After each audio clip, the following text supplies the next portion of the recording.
I don't know. Hang on. I tried to drag that out. Make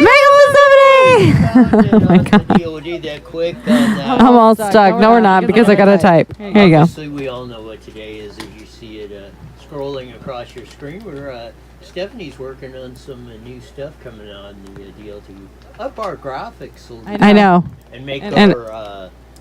It's not working out very well. yeah, it looks like it's doing real good. How's this one? It's great. What is it? I don't know. I don't either. How would I know? Oh, it's well. I think it was a Bare Mineral one. A Bare Mineral, which is a really good brand, but it's so worn out you can't see it anymore. But this is Spark Plug. It's like one of your favorites. Spark Plug! Yes. Yeah. You're still in my mouse, man. Yes. All right. I got to bring up the Jingle Pilot. Sorry. You ready? Ready? All right. We're going on Facebook. That was a quick makeup with Stephanie. Yes.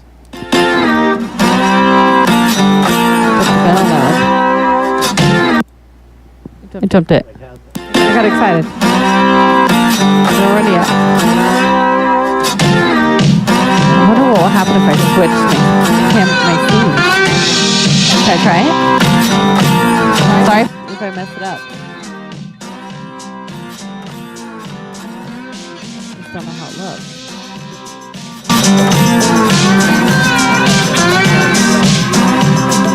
Every Monday through Friday, live at 5 on Twitch, Facebook, and On YouTube, make sure you go and hit the like and subscribe button and share us all over to your world.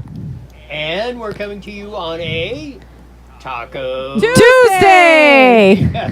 That also Election Day Tuesday, which will be covering a lot going on today on the hour. Maybe we'll stay on a little bit for some bonus coverage after the so those. Just kidding. I already knew we were. I know you well enough. Yeah, because this thing can be hot, man. She looks like Florida. The suburban areas across where Joe Biden's actually doing a little better in suburban areas, even in Florida across the deal. The big deal in Florida, and Trump just took the lead in that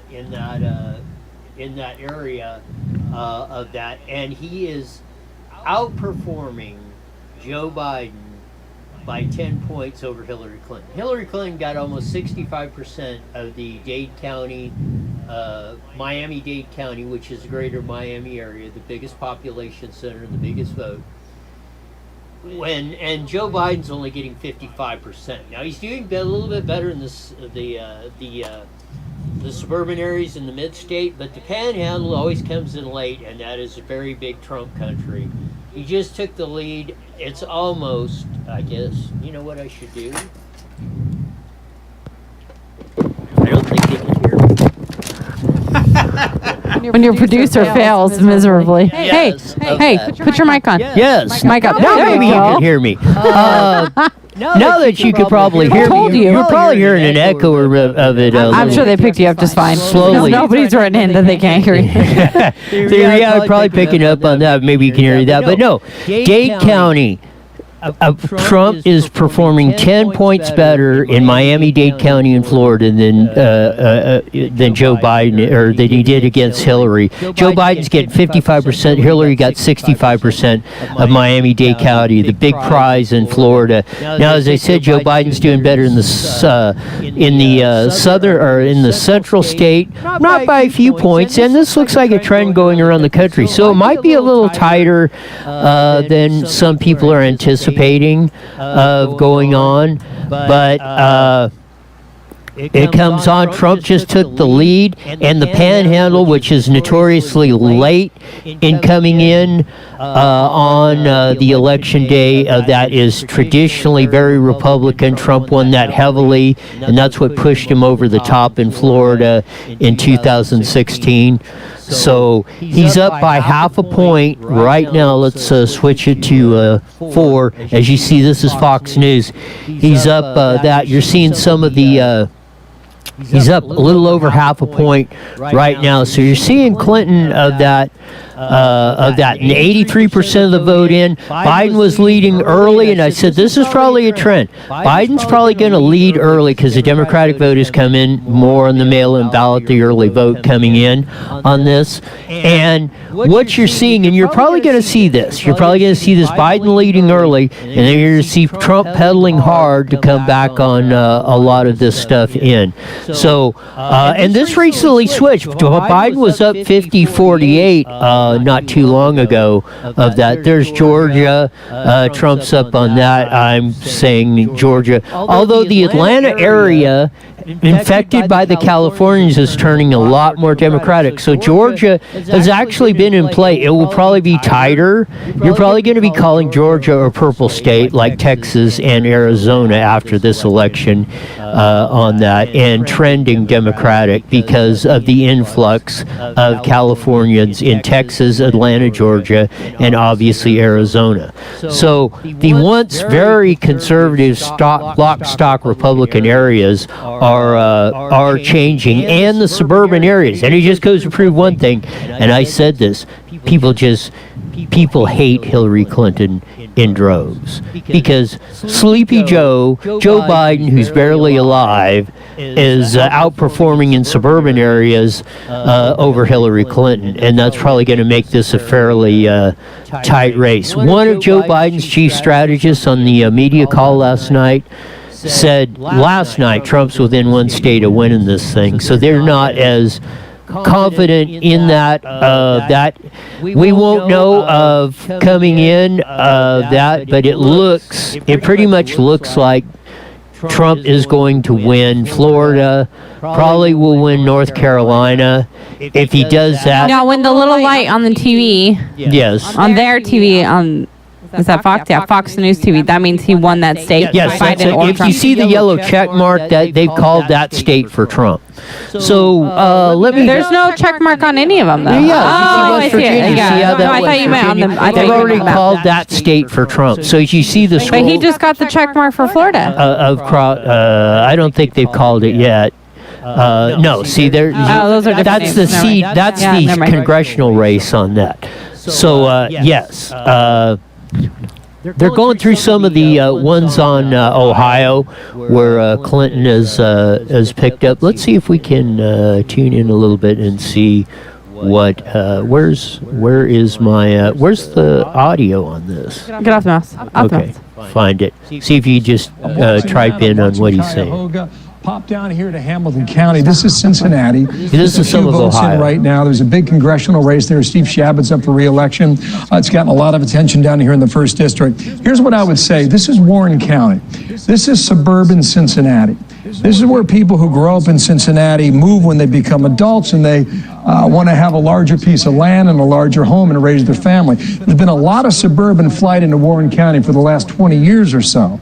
So it gives us a measure right now about how these people are thinking. Donald Trump's winning big, 57-41. 36. How does that compare to 2016? Well, Trump won that a lot bigger. See, the suburban vote is coming in a lot area. Biden is picking up on that area a lot going on the ticker. So a lot of these states may be closer than we were thinking of that, and that's kind of the trend. It's happening in Florida, Indiana, and a lot of the places of that. So we're getting a lot of trends on there, but the big deal is, and this is why, especially black males and Hispanics in Florida, in the Miami-Dade area, broke heavily for Trump. It looks like 40% of the male black vote is going for Trump in Miami-Dade County, up that, and probably even a more percentage, and it's more evenly split between the sexes, men and women. In the Hispanics, it's closer. But you look at this stuff, and it looks like we're seeing suburban whites, older, moving from Trump to Biden, but we're seeing blacks and Hispanics moving from where Hillary was, the Democratic Party, to Republican and going for Trump. So we might have an equal trade-off here, and we might have about the same outcome as we did in 2016, we'll keep you up to date, but I can almost say with a certainty, Trump's picking up his lead now. He's almost 2 points up in Florida of that, just from 0.7% almost 15 minutes ago. It looks like pretty close, and I would imagine if this trend continues, they'll call Florida here pretty quick. If they call North Carolina for Trump, then it's 50% better. The odds collect 50% better that Trump will win the Electoral College vote in the United States. But we still have a long, long way to go on that. I thought you were going to say something. No, I'm not. Oh. No, we're having an echo. If anyone else is having the echo, type in and let us know. I'm not sure why we are, but we could have something on in the background. As an echo? Yeah, maybe something else we've got. No, they said it's just when you talk. Just when I'm talking? Or whenever one of us is talking. So we'll see if we can work that out. But let us know if you like the scrolling on top of the... I think that might be what's causing the echo. That could makes be. sense, though?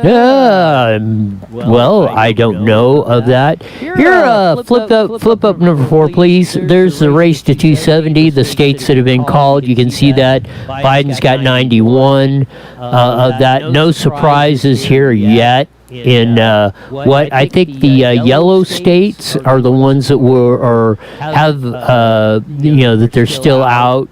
That I don't know if the polls have closed in those areas yet, but the red and obviously one, Illinois, Virginia, Maine, Connecticut, Rhode Island, New Jersey, those were all expected to go to Trump, and the same Missouri, Kentucky, West Virginia, Tennessee, Mississippi, Oklahoma, those are all expected to go Trump. So we've had no shocking surprises on that. The one shocking, or not necessarily shocking surprise of that, but where we are seeing the vote coming in is again, the big story is Joe Biden is down 10 points in Miami-Dade, Florida, compared to where Hillary Clinton was. 65% of the vote in the big Miami area, Hillary Clinton got. Joe Biden's only doing 55%, and that is like 70% black and Hispanic, and they are coming out in droves and supporting Donald J. Trump compared to 2016. So it goes to show you where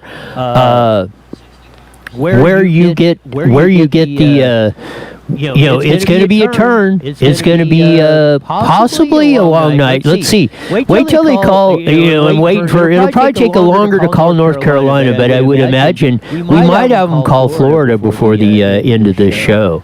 So it definitely will be interesting to see how this shapes out on the whole enchilada going forward, because it's a big deal. There you go. Yeah, 48-8. I just want to give you a quick flip. 48-8 to 50.4. So getting close to a 2-point lead of 1.6% for Donald J. Trump in Florida right now. With that, so that is big news, and I think that's over 80% of the vote in of that going forward in the big prize. If Biden doesn't win Florida, he's got to pedal hard. If he loses North Carolina, he's looking really, really shaky. So the polls will be closing soon in Arizona, Michigan, New Mexico, and Wisconsin coming up. So that'll be at the bottom of the hour. So then we'll maybe start seeing that. Michigan's going to be another tight one. Trump won that. I think he might. Michigan, he might win by a bigger percentage on that. Let's see what Tucker Carlson has to say. Shot of winning. But I'm interested in this because elections tell you what the parties actually look like. Not what you imagine they look like, but you find out who voted for them. So the coalitions become really clear. And in Florida, the population center, of course, Miami-Dade County, the biggest county in the state, Hillary Clinton 4 years ago got 334,000 votes there. An hour ago, with 84% reporting, Donald Trump had already outstripped that by more than 100,000 votes. Now, Miami-Dade is 70% Hispanic. That's not what you would have expected if you've been watching for the past 6 months this attempt to racialize everything, to make, Trump the greatest racist in world history. You would expect, whether you buy that or not, you would expect that would depress the votes for Trump in Miami-Dade County, but the opposite happened. He's doing better there with non-white voters than he did 4 years ago. Now, I'm not exactly sure why that is. I suspect, the BLM message is a mixed blessing. It doesn't appeal to all voters in the same way, and it turns some off. And some of those are Hispanic voters. But we'll figure it out in the coming weeks. But the obvious lesson is this is not what people predicted. This morning, the New York Times, Nate Silver had the president's chances of winning Florida at 31%. So you have to kind of wonder, how did that, these are smart people, they have access to all the data, they've thought about this deeply, it's their job to think about it. How could they be that wrong on the election? And again, I'm not quite sure I know the answer. At some point, we, the media, need to pause and ask ourselves serious questions about how we're thinking through what's going to happen and how we present it, because our predictions affect outcomes to some extent, and they also, of course, determine our credibility. People judge us based on our predictions. And so something really went wrong in the way we predicted a number of these races. And let me just restate something really quick. Florida is the future of the country, not simply because it's multi-ethnic, which obviously it is, but because that's where people are moving. Yeah. Florida and Texas are two of the states that have the biggest inflow from other states, Americans moving from state to state, they're moving to Florida in huge numbers. And so it does tell you something about where we're going, and I think if you're a Republican or a Trump voter, it tells you something more hopeful than you expected. Yeah, I think you're right. So there you go. Trump is again, as Tucker Carlson said, 538 on a lot of them. You've seen the polls. Biden was going to win Florida by big numbers and this and turn Texas and all this other stuff. That it does not look. 86% of the vote in Trump at 50.4%. Joe Biden at 48.8, a 1.6 lead and growing for Trump. That Biden is almost going to do that. Critical polls closing in Arizona and Florida and Pennsylvania. Pennsylvania is going to take a long time. That'll be a long road to hoe. I think North Carolina will be a while too. That one's pretty darn close. It's probably closer than Florida on the setup. So we're looking at the first state Trump had to have was Florida, and it looks like that he's going to get that with no problem, even though they're not calling the race yet on that. But again, it looks like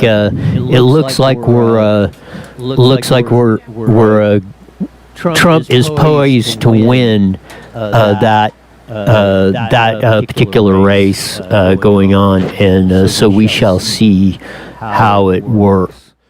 One thing while we're doing that, and I wanted to cover this one real quick as we're going through the for the deal. The California theme parks may be closed for a year, say mayors of California largest cities in a letter to the governor. Gavin Newsom protecting his coronavirus restrictions. So you do that on the mayors of Anaheim and even Riverside, Rusty Bailey, and about 8 of them rolled up. You can see that have sent that. Bakersfield, Karen Go, Rusty Bailey, Miguel Peludo of Santa Ana, of that.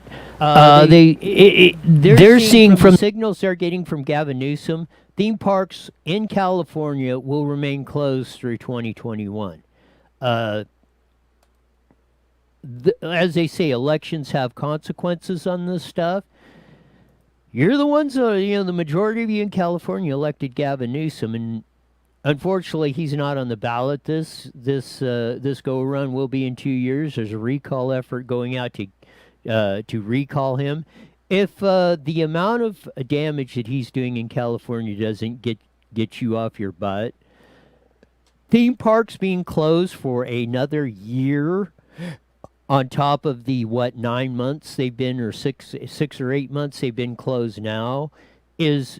You're going to be lucky if Disneyland, Knott's, and Universal Studios just don't bail the whole state on this whole thing of that. And same thing. Update on Riverside County on the COVID. One short thing. They said, grocery stores and homes are where we're really where we're seeing the coronavirus cases in Riverside County. So I walked up to the podium and said, "Duh, that's the only things you have open." it doesn't it doesn't take much to figure out what all this stuff is, and you've got scientists, doctors in there that don't know why this is. It's mind-boggling.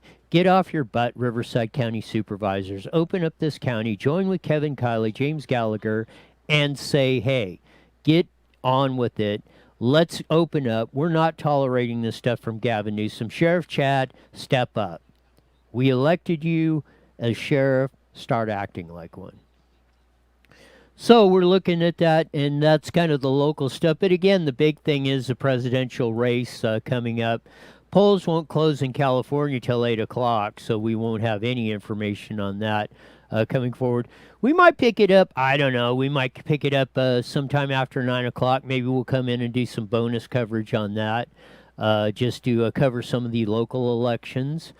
Because, do you know what today is? A long night for me.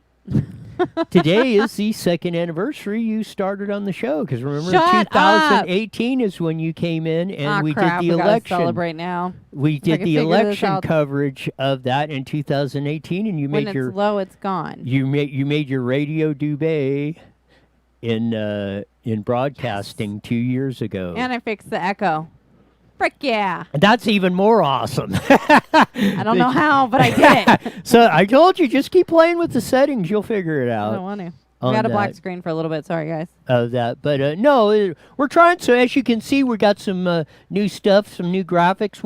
We're really going to add up the game in starting. Well, now, but really, we want to start with 2021 since we're going to basically scratch out 220. We really want to we really want to get the video cast where it's more interactive. We should do a remote location tonight. Wow. Coverage. If we're it's popping, a little if we're- late. No. If we're popping back on at 9, that's what I meant. If we're we're running on the idea. Well, we could possibly do that, but it would just be on. We could go. We'll work on that. But yeah, we might come back plan my night. because California definitely is. Thanks, Steven. Is not. You got to come celebrate with us. It definitely is. It's a pretty good, but 2 years? Yep. Crap. How the hell did you manage to keep me around for 2 years? I don't know. I don't either.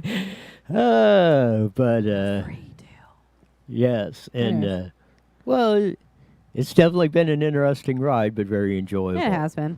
Oh my gosh, 2 years! How cool! Of that, yeah, we did Anyways. that. You didn't. I knew you wouldn't. You wouldn't remember that. But it wasn't presidential, though. No, that was the governor's race. So that, yeah, we have a general election every 4 years. And then the governor's one or So it the in wasn't between. actually today, though. It was. I think it might have been the 4th, but I mean, So what did you give basically me for my anniversary? Well, Digital editing equipment that I figured out on my own. Oh, my flowers! Oh my gosh, look at that! I just now noticed them. I'm gonna stop talking to put you back on camera. See, it doesn't really matter what we do.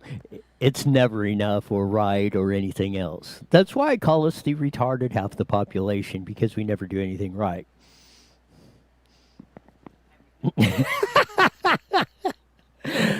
No, it does look like that. We're going to have some. Cliff Cummings is going to join us here in about 10 or 15 minutes coming up. Indiana coming in, looking really, really, really good on the old meter coming in. Of that, I wonder if they called. No, here's the just give you an update on the electoral college map. They've called a couple more states. Biden's at 91, Trump's at 67, but there's been no surprises yet on the docket of that. We'll see that. They're still saying Florida's too close to call. I'm calling it. Trump wins Florida. And probably, he won it by 1.2 points. He's up by about 1.6 right now, 1.5. So I'm guessing, I'm going to say in the final count, it's probably going to be 1.8 to 2 percentage points he wins Florida. And that's been basically on the black and Hispanic vote because he has been losing some of the suburban vote in areas not only in Florida but across the country. So it seems like blacks and Hispanics are going towards Trump. Looks like the older suburban white areas are moving a little bit back to the Democratic Party as they did in 2018 in that and increase the House margins in that and going back and forth. So we shall see. It's going to be a very interesting role of why the big guffaw over there. Steven says the first time we tuned into the show that we were wearing tinfoil hats and he was hooked instantly. Oh, that was tinfoil hat day. Oh, yeah, that was a great one. Okay, what did Trump just win? I'm calling Trump for Florida. They're not. The official guys are not calling it. But there's no way with the vote that's out there, and most of it's going to come in from the panhandle at this point, and that's big Trump country, and that's what pushed him over the top in 2016 in Florida. So, and he's leading more at this point than he was there of that. So I'm calling it close to probably 1.8 to 2 point victory in Florida for that. The next big cookie that coming up will be North Carolina. If Trump wins that, then he's got a pretty good glide path into the Electoral College victory as he did in 2016. And Biden's got to start pulling some upsets somewhere or start flipping some states that went Trump, major states that went Trump in 2016. So we shall see how this all plays out going forward on that. We'll check in and see what Fox News is on the commercial break right now. I want everyone to write in who they think might win. Yeah. I still I don't know. Oh, I said Trump. I still said it, and I still predict Trump's going to win. In an honest election, it'd have probably been a bigger landslide in that. I think there was with this early vote. And we were all wondering where the early vote was coming or where it was going, and this seems to be the trend in it. The suburban areas or that, and areas that have had a lot of mass immigration out of California to their states, Atlanta, Georgia, Dallas, Houston, Austin, San Antonio, Texas, Phoenix, Arizona. They're all all those areas where Californians have said, you're seeing it go from Trump, or the percentages moving towards Biden compared to Trump, Hillary. Not in as big a percentage. The big killer, again, the shocker, I don't think no one anticipated Trump losing 10 points to Hillary Clinton off of that in Miami-Dade County, Florida. Hillary got 65%. Biden's only getting 55%. And there's almost 2 million votes, I think, or 3 million votes in Miami. That's that's like L.A. County in California. I mean, they dominate Florida. And if Joe Biden didn't win. If Joe Biden would have been anywhere close to Hillary's percentage, he'd have smoked Trump in Florida in this go around.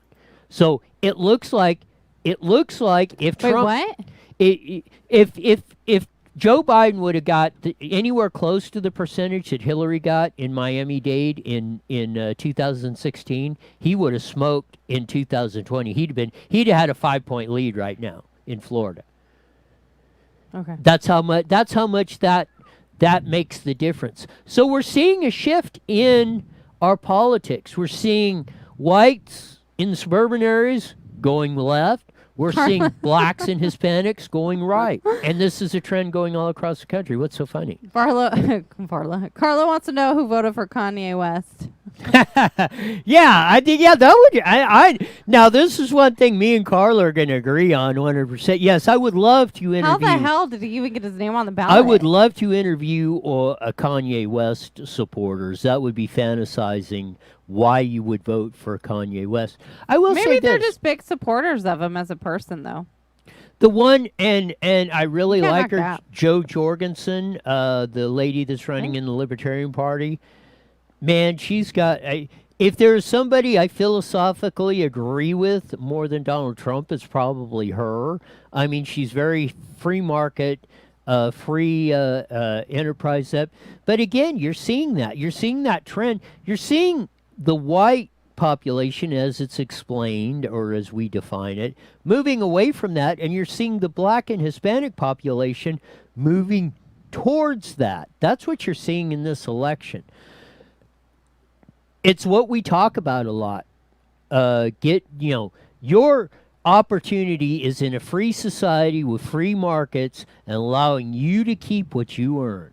There is no free, there's no taking it, there's no Robin Hood robbing from the rich and giving to the poor. That is not going to happen. That is your way to destruction. Ask Venezuela or all that other stuff going on. Her mouse. In going on in the stuff. So well, yesterday you complained that I was too early, so I was giving you time today. Now today you didn't even call. I was like, what the hell? We're fighting. I forgot to tell you. Hi, Sean. Hey guys. Hi, Stephanie. How much longer we got? 10 seconds. Here we go. 800-616-4LAW or see us at pennyandAssociates.com. See, that wasn't so bad. IE Newswire Daily is on the air. The following is a paid program. Views and claims expressed are those of the program producer and are not endorsed by this station. Opinion not.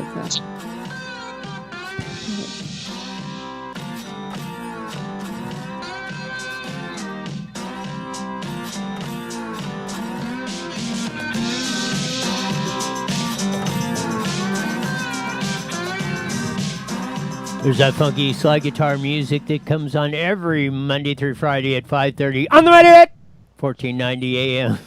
Broadcasting all across the Inland Empire. Joining our audience on video on IE Newswire on Twitch, Facebook, and on YouTube. Make sure you go and hit that like and subscribe button and share us all over to your world. And go to our Instagram too and like that as well. On I forgot. Taco Tuesday. Of that, and it's election day on that. We have the big news coming on as Trump looks like he's smoking Joe Biden in Florida. That increases his chances. Now, the major networks have not called it yet on that, but it looks like the vote that's coming in, he's increasing his percentage to 2.4% with 88% in. He's already surpassed. I said he was going to win it by 2. I bet he wins it by more than 2 points on that. The big news coming on are those that are joining us on the Mighty Met. In 2016, Hillary Clinton got 65% of the vote in Miami and Dade County. Going across, and Joe Biden is only getting 55%. And the big news is, and that's 70% black and Hispanic, and blacks and Hispanics are breaking not only in Florida but across the country and going away from the Democratic nominee Joe Biden and going to Donald J. Trump. The other breaking news is it seems like the as commonly defined ethnicity of whites in suburban areas are going from Donald J. Trump, not as big, but in a slight more percentage, about 2 or 3 or 4 points, from Donald J. Trump to Joe Biden. So I'm thinking we're going to be close to the same electoral pattern we had. It looks like one's canceling out the other. So we'll probably have the same issues going on for that. But we're going to see what comes on of that on top of it, and but I'm thinking the polls will be closing soon in Arizona, Michigan, Minnesota, and Wisconsin. All competitive states this year. All of them could flip one way or the other. Trump won all of those, 3 of the 4, all of them except Minnesota. He won Arizona, Michigan, and Wisconsin. And all of them were Minnesota, Wisconsin, and Minnesota were really close, and we did the 2 of those going on, but it's those are going to be very telling, I think. If Trump takes Florida and he takes Arizona, then North Carolina, then Arizona, Michigan, Wisconsin, Minnesota, all that, and Pennsylvania are all going to be critical on that because those are all very close states. And if it breaks, it's going to be to do that of right now. Very interesting. Trump's winning the popular vote right now, 50.3% to 48.5. We'll see if that holds. If Trump wins the popular vote, he will do that. Why is there so many freaking votings? Well, let's just. There's like the college thingy, then there's popular thingy, then there's like the state stuff. Let's see what's going on in Broward County on this Fox News. Women outnumber men in this country 50.5% to 49.5%. That's been true for some years now. In this electorate, according to our voter analysis poll, or whatever we're calling it, it's 53-46 in this electorate, women over men. And Joe Biden's winning that cohort by 18 percentage points. Of course, that's, it's a national number, so it doesn't necessarily tell you much about the battleground states or anything like that, but it's something to keep an eye on through the night because women are...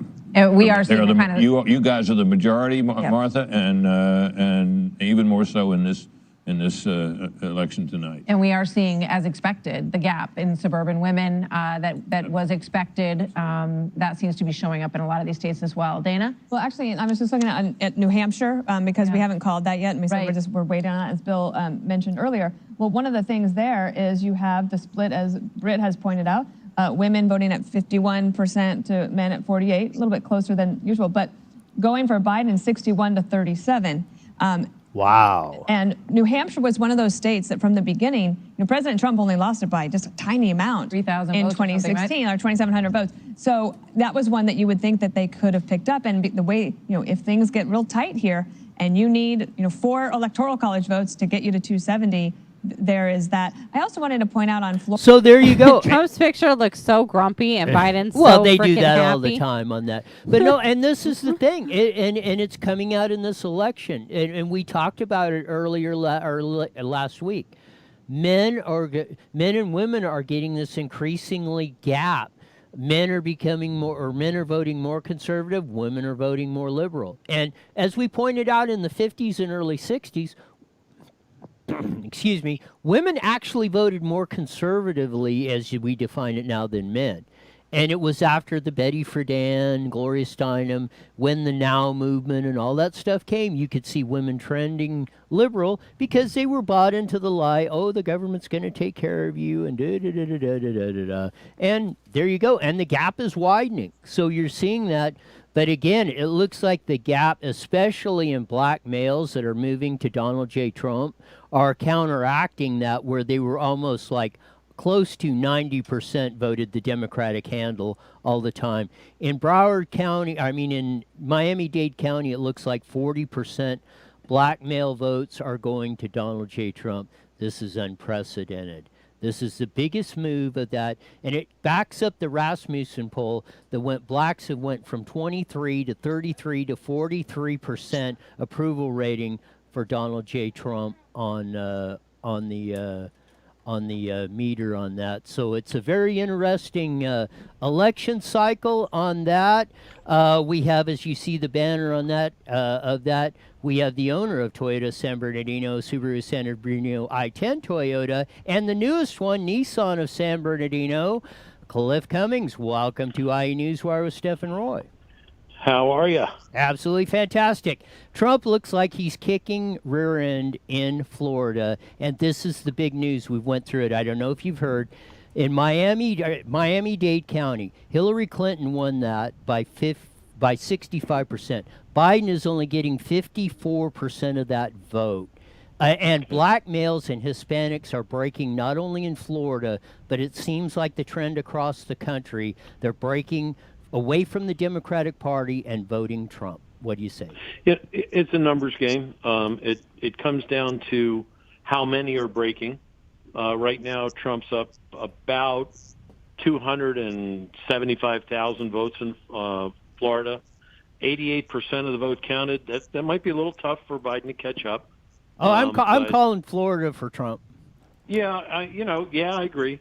and I think Georgia is one that's real important. Certainly Pennsylvania. Texas they had as a sort of who knows what, but I don't see Texas going anywhere but Republican, and I think comfortably so. It'll be, so far just about everything is happening according to Hoyle. And while they may say Florida and Pennsylvania are too close to call or too early to call, Pennsylvania is the one that if Trump gets Pennsylvania, it is most likely over. Oh, yeah, it's done. And there would have to be a whole lot of upsets out west. And I don't see that. Interesting, our friend Tom Del Beccaro today changed his mind and said that Nevada and Arizona, they're going for Trump. Now, I understand the casino workers. We've got a house in Nevada. Yeah. And they're pissed. Yes. They are all kinds of mad. So we will see where that goes. And, of course, you've got to deal with Michigan and Wisconsin, all the rest. So it's great fun. I think that I just put a piece up on Facebook. You can go to Cliff Cummings. I'm there. And basically it says that if it goes the way it's going, and let's assume Trump wins, not only do we keep the presidency, we keep the Senate, and most importantly, he named the Supreme Court judge, which gives us a 5.5 to 3.5 lead. The next thing is that the Senate has to stay, if Trump were to lose, the Senate has to stay Republican, because now you've got at least 2 years of gridlock, nothing happens. All right. And then thirdly, obviously, it's incredibly important that President Trump win because of the census that's going to come forward. If they do the census according to Trump's methodology, California is going to lose congressional seats. Right? And which might be a good thing. Oh, hell, it's a good thing. Mike Garcia, if he wins, they lose a couple of seats or more, then that makes an enormous difference in the long run. So, again, it's just amazing what can happen here. Honest to God, I don't get this whole Biden thing. You and I probably are exactly on the same page. You've got a guy who can barely remember his name. So now what's going to happen, wherever this goes, because the new campaign starts probably the day after tomorrow, we've got to find a young guy, an aggressive guy, maybe a lady. We've got to get somebody out there positioning for the next presidential election. And it's going to start right away. And they fall out. They come in, they fall out. They come in, they fall out. So, again, it's intriguing. I really like so far everything is going basically the way that we think it's going to go. But let's keep our eye on Pennsylvania. Yeah, go ahead. I think we got a comment from one of our listeners. Steven on Facebook writes in and says, Cliff, since you are on, what is a safer vehicle, Subaru or a Toyota? He's only asking because he owns a Subaru. We're throwing a curveball at you. Well, if you go to the ratings, they're about a tie, right? So now that Toyota has all-wheel drive Camrys out and other things coming, the Venza is out, the Sienna van will be out at the end of the month. I think Toyota is going to give Subaru a real run for their money in that all-wheel drive market. Both of them are fantastic vehicles. We live on our service departments and customer referrals and how happy they are with the vehicles, and all of them are extraordinarily happy. I'm also very pleased to say that the Nissan store is drawing traffic already with no advertising at all. I mean, nothing. And it's comforting to see that the San Bernardino folks and the Inland Empire folks are supporting local businesses. Absolutely. 10-4 and that. And I'm going to say, I'm going to back it up. We need a good candidate to run for governor in 2022 in California. Definitely. Right now, I think that a stuffed animal could beat this guy. But you're right. But, you have to be very careful because so often, even in the presidential side, look at what the far left is doing and sometimes the far right is doing. California, you've got to find a centrist who can appeal not only to the normal voter, they're going to have to drag in some of the younger votes. And it's interesting that quite a bit of what we're seeing is the younger people are floating toward the conservative side. They're seeing what's gone on in California, and they hate it. They'd love to live here, but with the tax rate, the crime rate, the homeless, the camps, the traffic, the ridiculous traffic that's not enforced at all,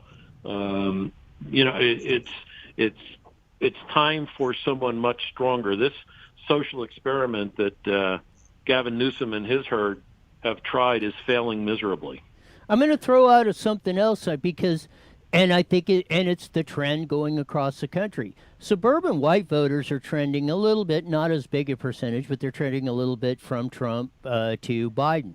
But the big deal, and Miami-Dade County, the big fish in Florida, which is 70% black and Hispanic, black males are going 40% for Trump.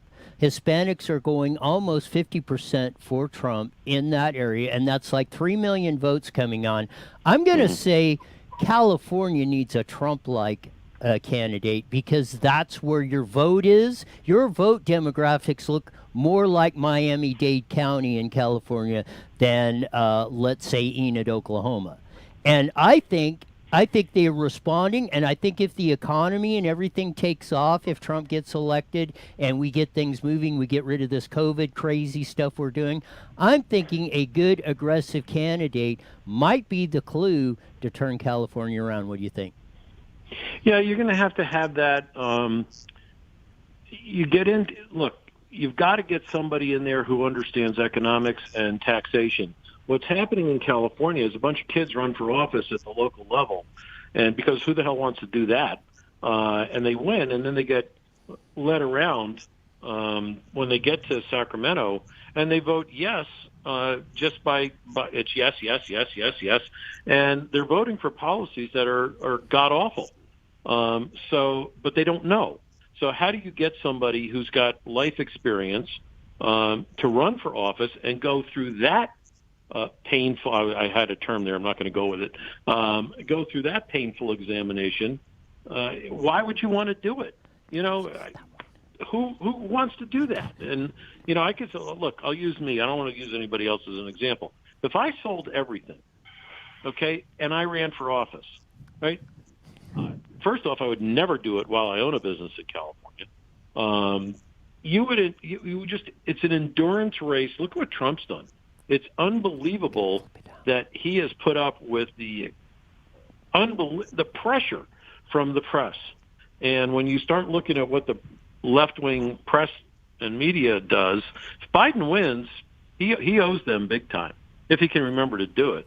But I just, at this point, not real sure where that's going to go. Not real sure. So we will see. I mean, it's a long night, and we'll see. But again, it might be a long week. I don't know about that. I think it's. What do you mean a week? I think Pennsylvania. But maybe Pennsylvania might be. It depends how. And I think Michigan. I think the Nevada example is of that. As assuming that Texas and Arizona don't flip or something crazy like that happens. I think, and exactly right. Trafalgar called, and Trafalgar has Trump up by like 2 points in Nevada, and we've had people on, and they said exactly right.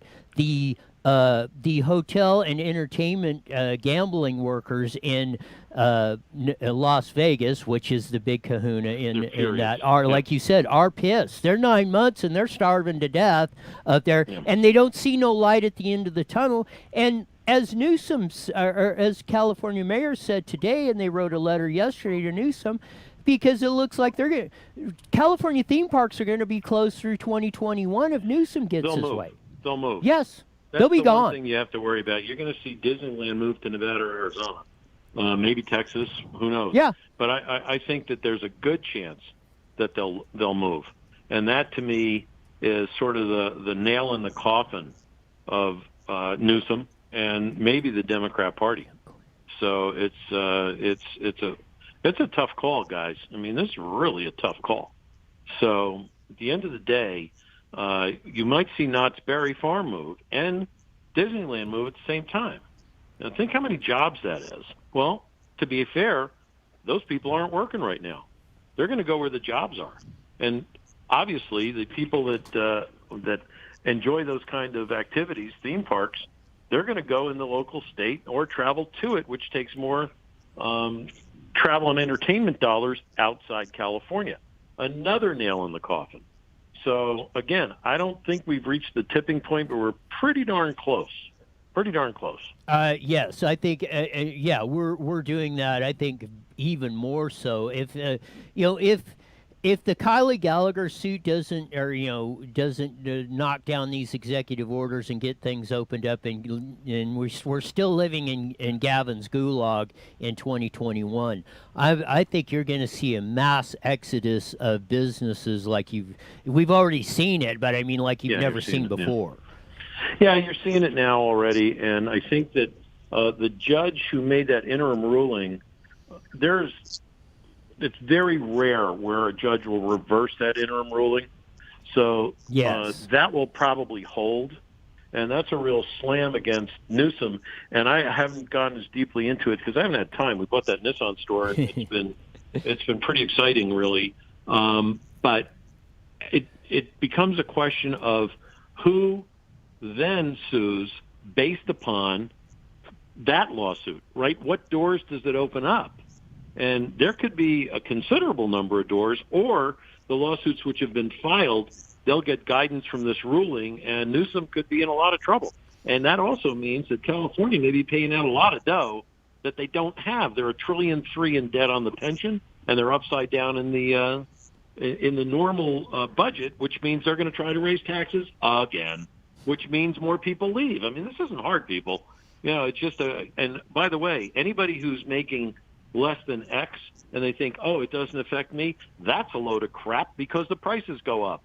Because the business owners have to recoup whatever they're paying out, either in employee sharing, their FICA pricing, their wholesale prices will go up, so the retail prices will go up as well. And people need to understand that, but for some reason, they don't. I wish that the colleges and the schools did a lot better job than they're doing right now. It is. It's going to be a fantastic deal coming on that, and hopefully the voters will vote down the Big Kahuna 15. And again, if we're going to see, but I'm becoming cautiously, depending on and if the trends hold that's going on nationally of that, I'm becoming cautiously optimistic back on California a little bit of that. And if we can start doing that, because I think there's going to be a possibility of a wholesale revolt, not only of Newsom, but the whole supermajority of dingbats up in the California legislature, and penetrating through a lot of our school boards, county supervisors, and city councils. All right. Well, first take a look. Trump's got to win. All right. That's number one, because if Trump doesn't win, it empowers the left. All right. That's number one. Number two, I know Tom Del Beccaro's got a recall effort going in on Newsom. It takes a boatload of money. Yes. Right? A boatload. And people have been reticent to I threw some money at it, but not much. And they're very reticent to do that because since Gray Davis, there have been numerous attempts to recall governors or other, and they failed miserably because they have been completely disorganized.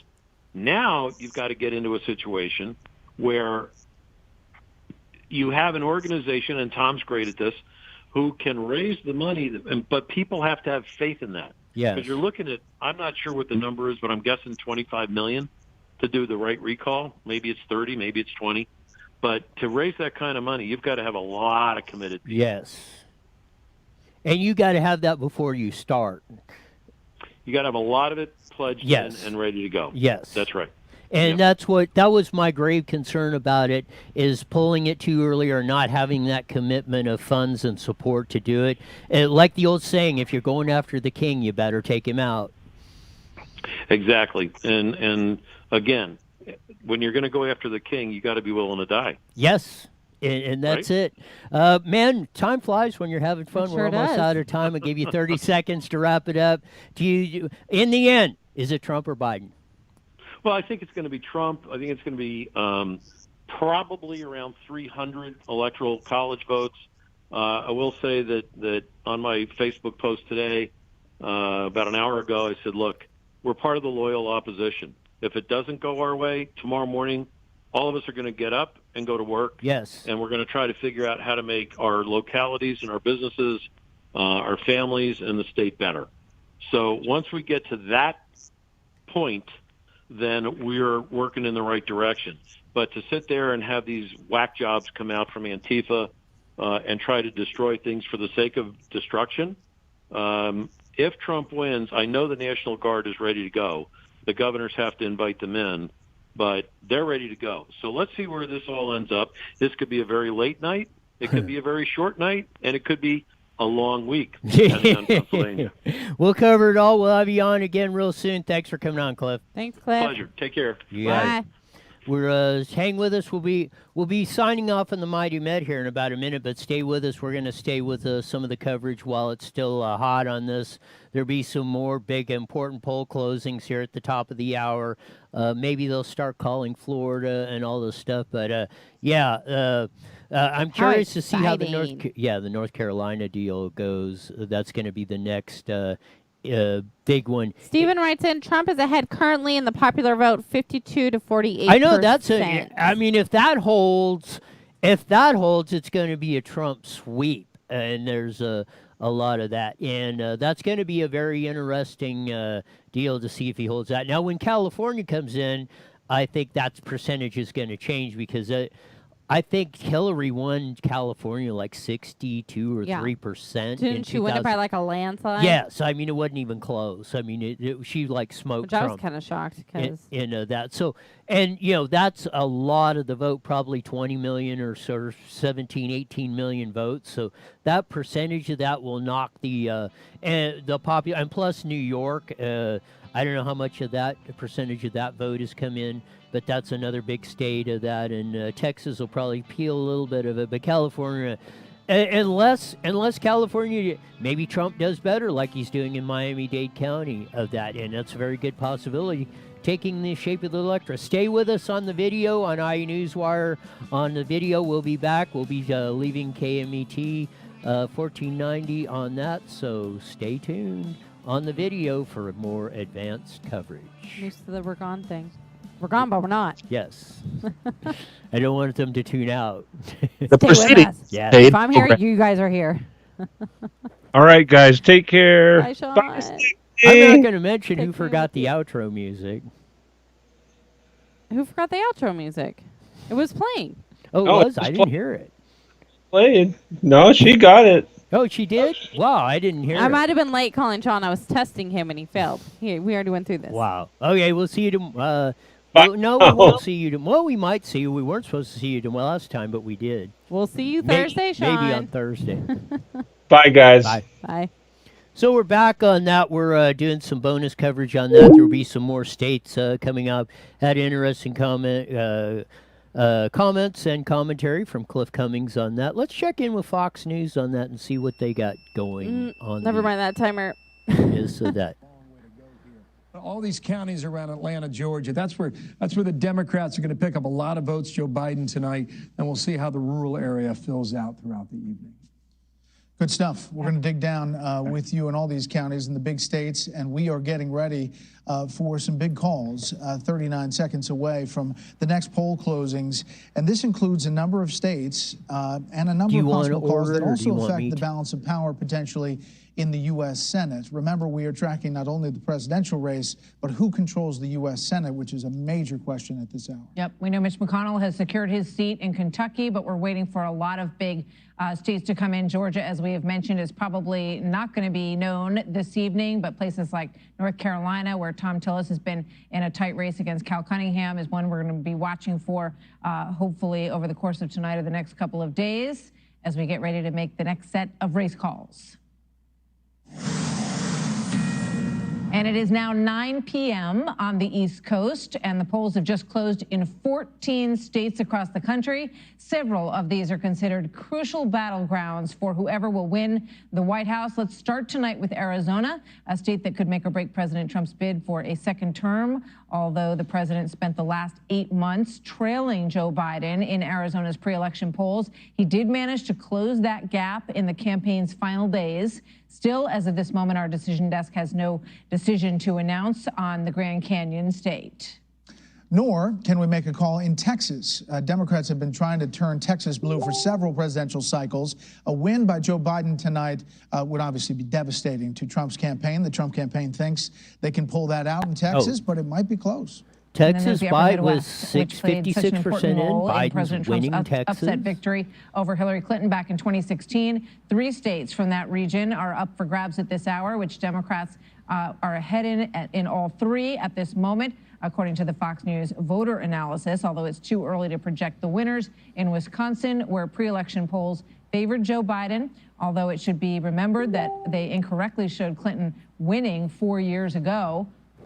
Michigan, where President Trump barely squeaked a victory than candidate Trump in 2016, and Minnesota, where Trump narrowly lost in 2016, and they invested some time in Minnesota this time around. We can, however, project that President Trump will beat Joe Biden in Kansas based on our voter analysis Big tonight. Surprise. And the Republican president will also defeat his Democratic challenger in the state of Louisiana.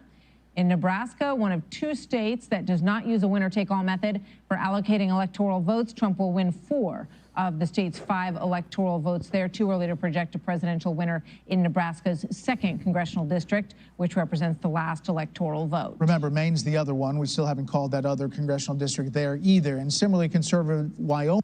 So there's something, and I've been warning the Texas people for this for many years. Do we know about Florida yet? No, they haven't. I don't think they've made an official call on that, but I've called it, so that's the official word has been spoken. Oh, shut up. Of that. No. Texas, I've been saying, I told Governor Rick Perry this about 10 years ago. I said, you're going to rue the day you're recruiting all these California businesses and California people down there because they will ruin your state.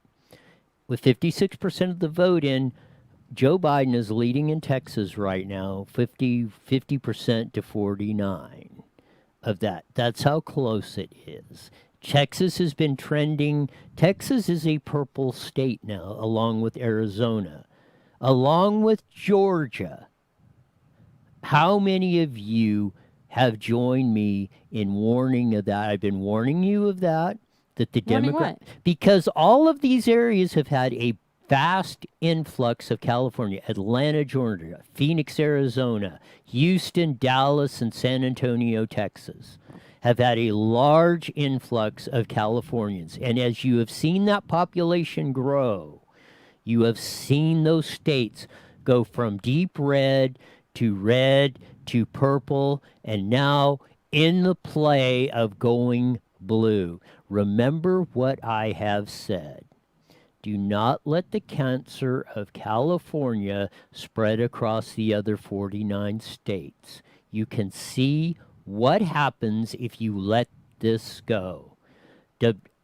All of the stuff that everybody's been telling me, you don't know what you're talking about. This is a da-da-da. Texas will never, Georgia, Arizona will never, da-da-da-da. You're seeing the gap ever increasingly close on this stuff. And when you do that, Trump only won, Romney won by a bigger percentage in Texas than Donald J. Trump. Romney in 2012, which did not even make that. Yeah, there's one flip in the Senate seat, Hickenlooper, they're calling it, beating Cory Gardner on that. So there's one Senate seat down, the Republicans are in Colorado. There's another state that was conservative, red, is now turning deep blue, Colorado, of that. And you're seeing now, I think, Democratic governor, Democratic senators all across the board in Colorado. You may see Democratic governor and Democratic senators in, I don't think Arizona, they might have a Republican governor, but you might get another Democratic senator in Arizona. That race is very close. You might have 2 from Arizona. When did you ever think that would happen? It's something to watch in this. And again, you're seeing the total twist. And I will say that the one thing that this bodes well for California is We have a population more closer to Miami-Dade County than, like I said, Wichita, Kansas. And if Miami-Dade County is breaking to Trump in record numbers and almost flipping that county, which nobody would have even thought possible, that bodes well for that. Oh, look at this. Look at that. 51% to 47.9. 2.3% lead with 90% of the vote in. Biden is toast. That's like all U.S., right? No, that's in Florida. Biden is toast in Florida. Are you going to doubt my prediction? Who called Florida first? I thought Tom did. No, he didn't. Just kidding. Did you call Florida? Yes. Is that what you've been saying this whole time? Didn't I say it on the show? I said, I'm calling Florida Did you? for Trump. When did you say that? But I called it when we were on the show, when we started, when Cliff was on. Because he's increasing. And I'm supposed to listen when you talk now? Well, baby, it might bode well for you. Yeah, who knows of that? But no, he's been increasing his lead, and it's no real brain surgery to figure it out, because most of the vote that's coming in is in up in the Panhandle, which is stark hard Republican on that going through. So you're looking at a deal of that. Well, that's the early Michigan vote is going heavily for Trump, but that's still real too early to make a call on that. Ohio right now. So why is it so red like that? Like that's all the counties. Okay, all the red counties are Republican. And you see that. This looks like the United States. Most of these states go red. Very few go blue, but where the population centers are usually in these blue areas. And that's what we've been talking about, is your big cities and now some of the bigger suburban areas like Riverside and Moreno Valley, California, are going blue. And that's where you're seeing. That's why you're starting to see the heavier suburban populations actually trending, as this election showing you across the United States, are moving blue. Not just in California, but in Texas, in Florida, in Indiana, all across the board. We're seeing this trend. And I've been saying that, or pointing to that 100% of look at what's going on. Again, the good news in this is blacks, especially black males and Hispanics, are moving the opposite way. They're getting more. They're going. Why is Clinton up there? Oh, that's they're showing her vote in 2016 versus what's in Trump right now. We'll roll these guys in on the deal here, and a lot of those votes right now outstanding would have to go to him. So I can buy that argument a little bit, Chris, I think, but so much of come on. So much of this, 41% of the vote, is yet to be. All right, Juan, Dana, Britt, you're in the game. That's here unusual with Bill. too. So Ohio looked to be with 41% or 51% of the vote in. Gardner, who I was always kind of wondering. I heard he was in Biden's trouble, up 4 points. Kind of knew that in Ohio. Blue for some time now. But listen to this number. In the state of Colorado, men versus women in the vote. Biden won the men vote 49 to 47, but listen to this number with women, 61-36. Biden over Trump. Now, it's pretty hard for an incumbent Republican running with a guy at the top of the ticket who gets crushed that badly by the majority gender in our country to win re-election, and he didn't. So who else has a question for Bill Hemmer at the board? Raise your woman right. My son Peter does, but he's not there. No, that's what we're seeing in this election. That you're seeing, and I said the gap is widening. Especially white suburban women are trending left hard. Do you really like your kids not going to school? I will ask you, moms. Maybe some do. Do you like your kids? Especially back there, they probably love it. Do you want your kids being raised dummies? Maybe they're smart moms. What are you calling us moms dumb? You're digging. You're digging. Most of them back there are probably all teachers. They probably all teach at the same school. How big is that state? No, I mean, it's Colorado. Oh, probably about 3 or 4 million. of that with a lot of Californians in it, a lot of ex-Californians, and that's why I say. But what? No, I mean it's a serious question. Why are women going trending this left? I think a lot of people especially? maybe believe the media. I mean, they paint Trump in such a bad light, and Biden. I mean, look at it, the pictures they're using. Biden looks happy as hell. So are you Trump saying looks all pissed off and angry? Are you saying women are more gullible and more susceptible to believing the lie? Yeah, duh. Freaking women. We trust men half the time. That says it all right there. No, it really is. I mean, how could you be that?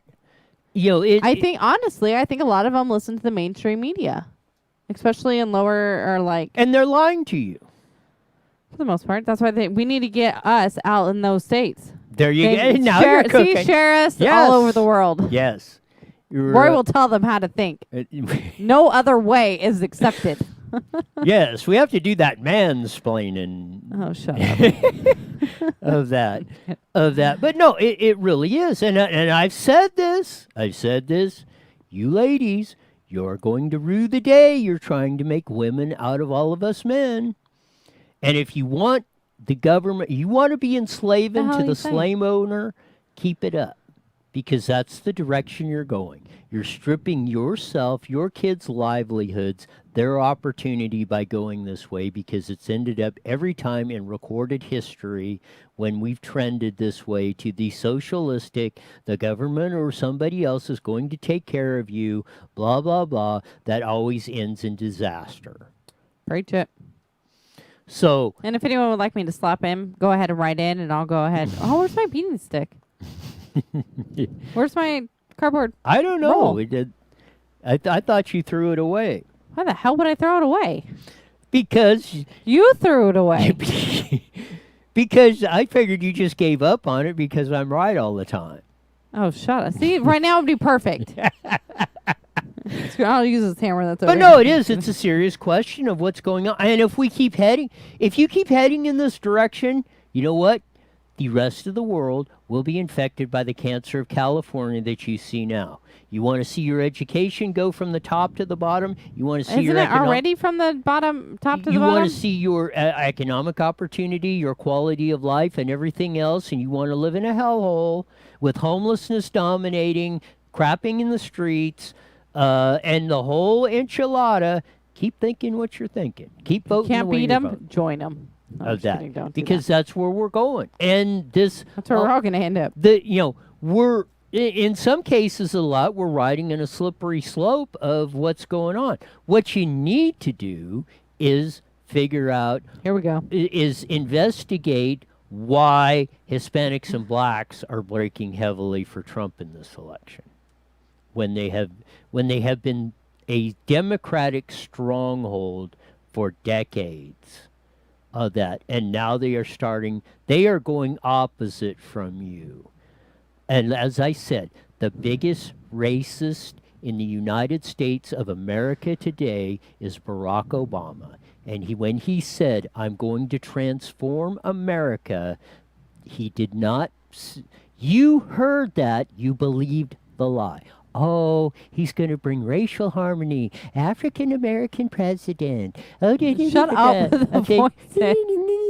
That everything's going to be good. Everything's going to be lollipops and roses. You know what? When he said transform America, that meant him and the establishment were going to be the plantation owners and you the slaves.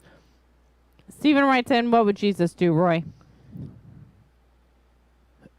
Jesus would appoint Roy as king of the world. Oh, shut up. Wow. No, and that's danger at any point. And I said it at the Board of Supervisors. The chair, which happens to be Victor Manuel Perez, has complete autonomy. The other members gave up their power to overrule him or doing anything like that. And I said, that's got to stop. I don't care who it is. I don't want anyone with dictatorial powers or what the one-man rule. That's big, big, big trouble.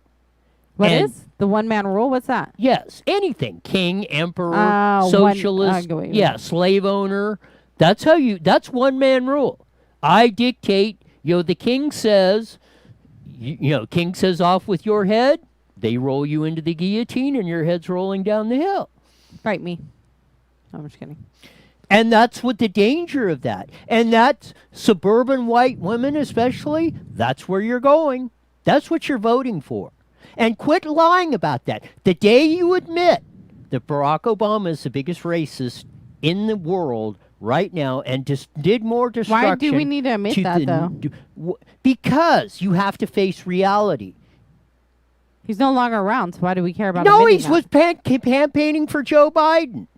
He was president, and he come in on this. We're going to stop. Oh, I'm going to heal the racial divide in the first African-American president. Blah, blah, blah, was the whole rhetoric on that. And that was a lie. You did not listen to him when he said, I'm going. You didn't ask the follow-up question when he said, I'm going to transform America. Well, how, buddy? Because your record was you want to conquer and divide. You want to divide us on racial lines, and you're doing it today. Where's Barack Obama that has called out Black Lives Matters and says they are a Marxist organization, and Trump should send in the National Guard and blow and take care of the business? Get them off, arrest them, take over these cities. You've heard silence from him because he supports them due to his silence. Tacit agreement. If you don't say anything, you're agreeing with the majority. You were agreeing with that. You're supporting Joe Biden, and that's what he is. And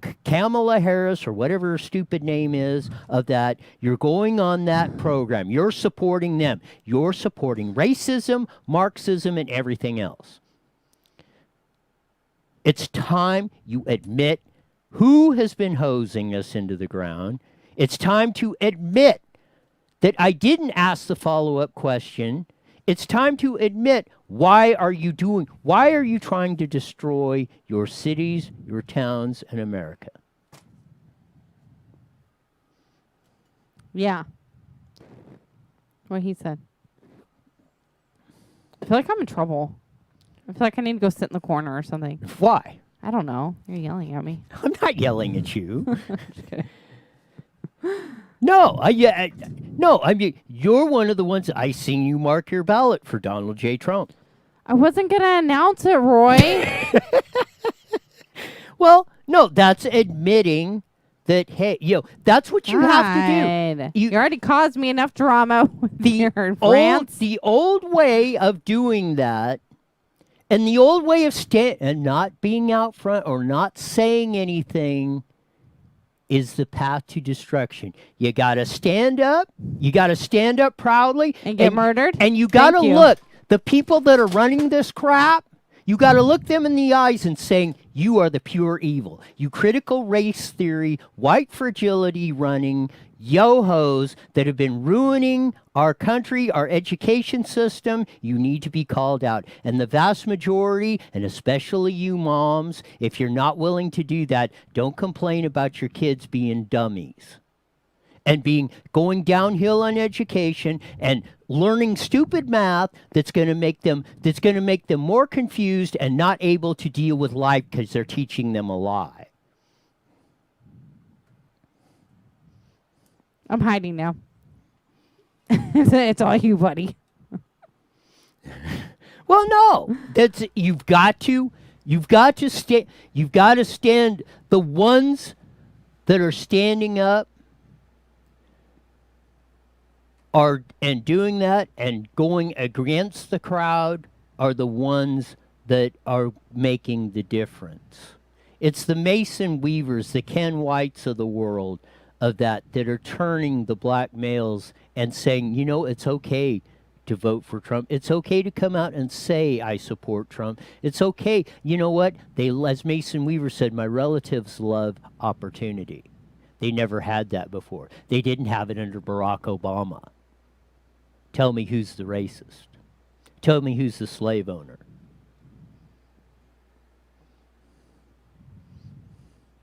You want to go back to your Fox?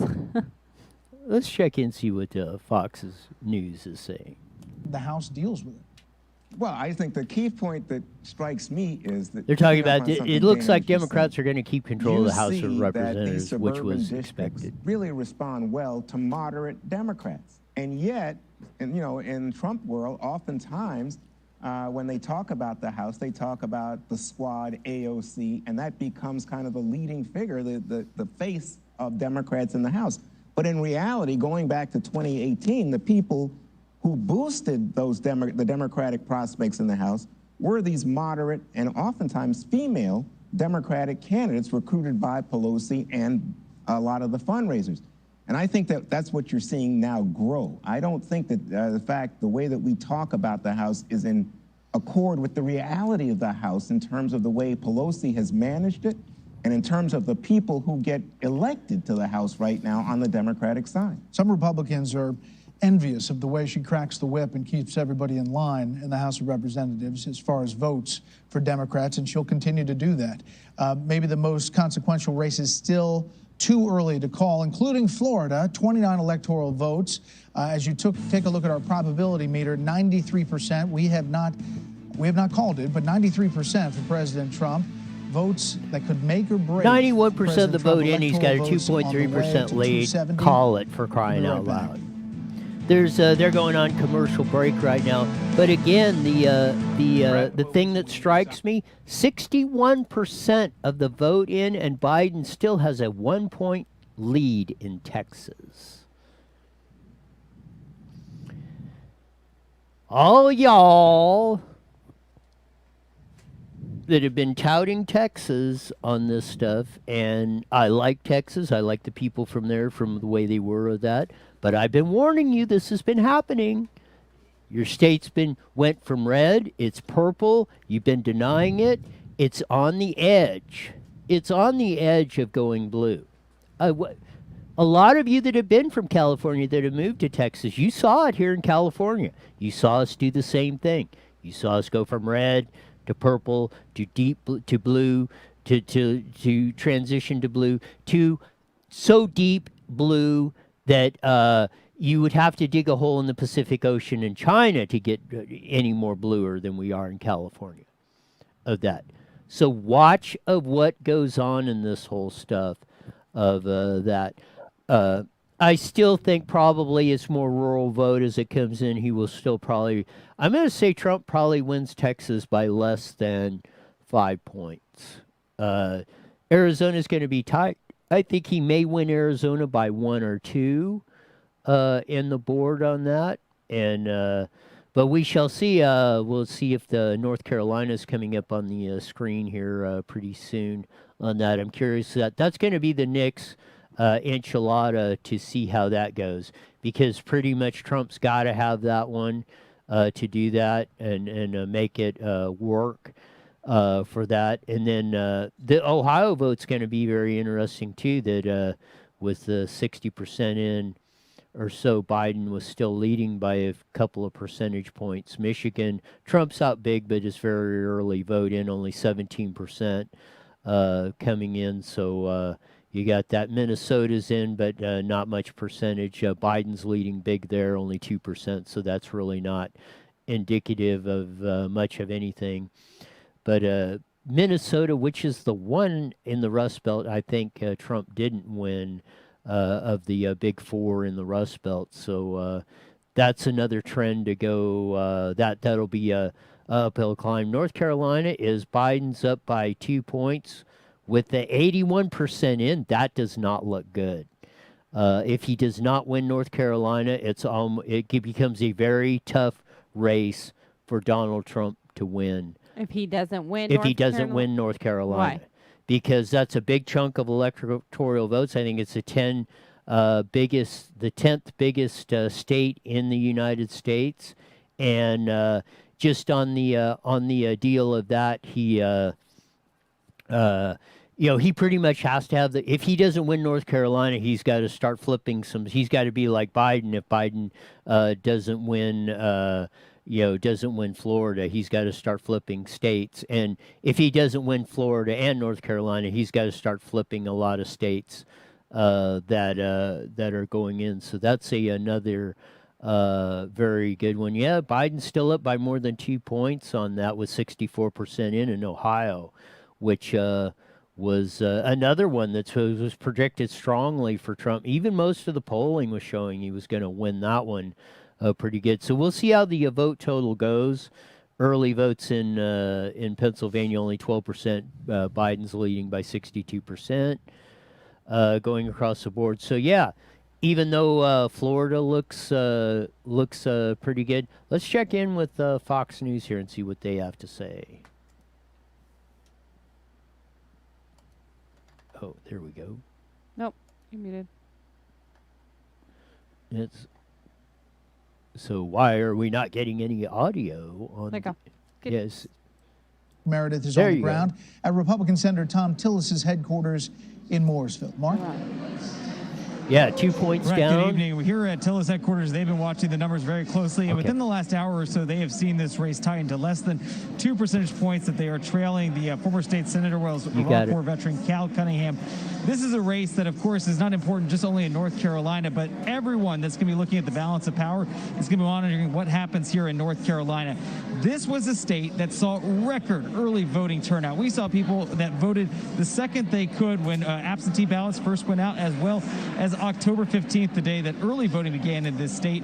We were at a polling location today, not too far from where we are now, and it was amazing to see that it was so calm because so many of millions of North Carolinians had already taken the chance to vote.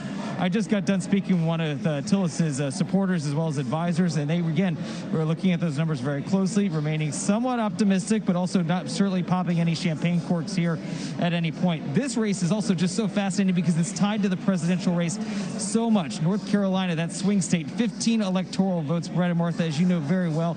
If the president were able to carry this could be good news to bring Tillis over the finish line. However, of course, if Joe Biden ends up catching the state, this could also be a big boost for the Democratic Senate candidate. There's also a governor's race here in this state that we're watching. The Democratic governor doing very well.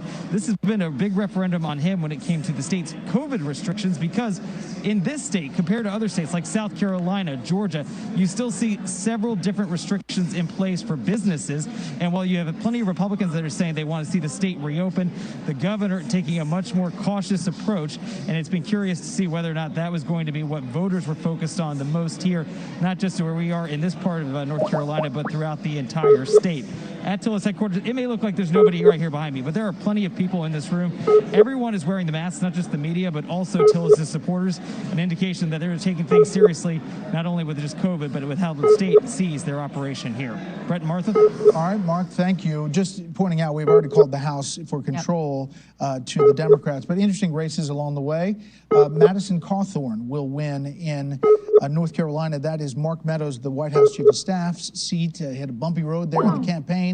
He will become the youngest member of Congress. He's paralyzed from the waist down. People might remember him from the Republican National Convention, standing up on the stage during that, but he ran into some controversy along the way and secured that seat. Ronnie Jackson, also of note in Texas. Not a huge surprise win, but you may know that he was the president's doctor at the White House at one point, and Ronnie Jackson will now also be a member of Congress. So through the night, we'll pepper some of those interesting races, even though control will stay with the Democrats. So let's get some analysis from Molly Hemingway, who is joining us now, senior editor at The Federalist, and Byron York, Washington Examiner correspondent. Both are Fox News contributors. Great to have both of you with us this evening. Molly, your observations on the evening so far?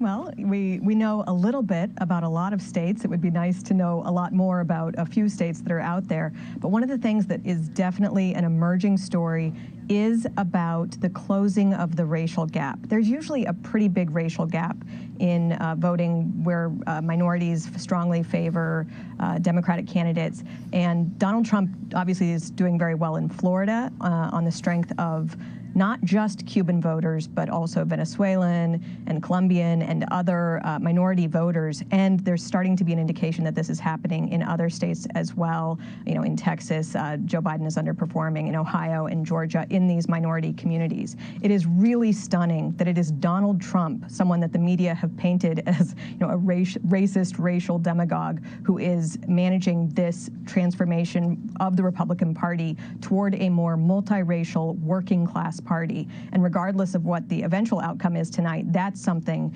that Republican strategists have to be thinking long and hard about, that the way that Donald Trump has been able to get more outreach and get more buy-in from minority voters has been through this conservative populism that he advocates. It's a really interesting thing that we know thus far as we wait to learn more. You know, Byron, Republicans, Trump supporters say not only was he running against Joe Biden, but he was running against the mainstream media over 3+ years of kind of really battling back and forth.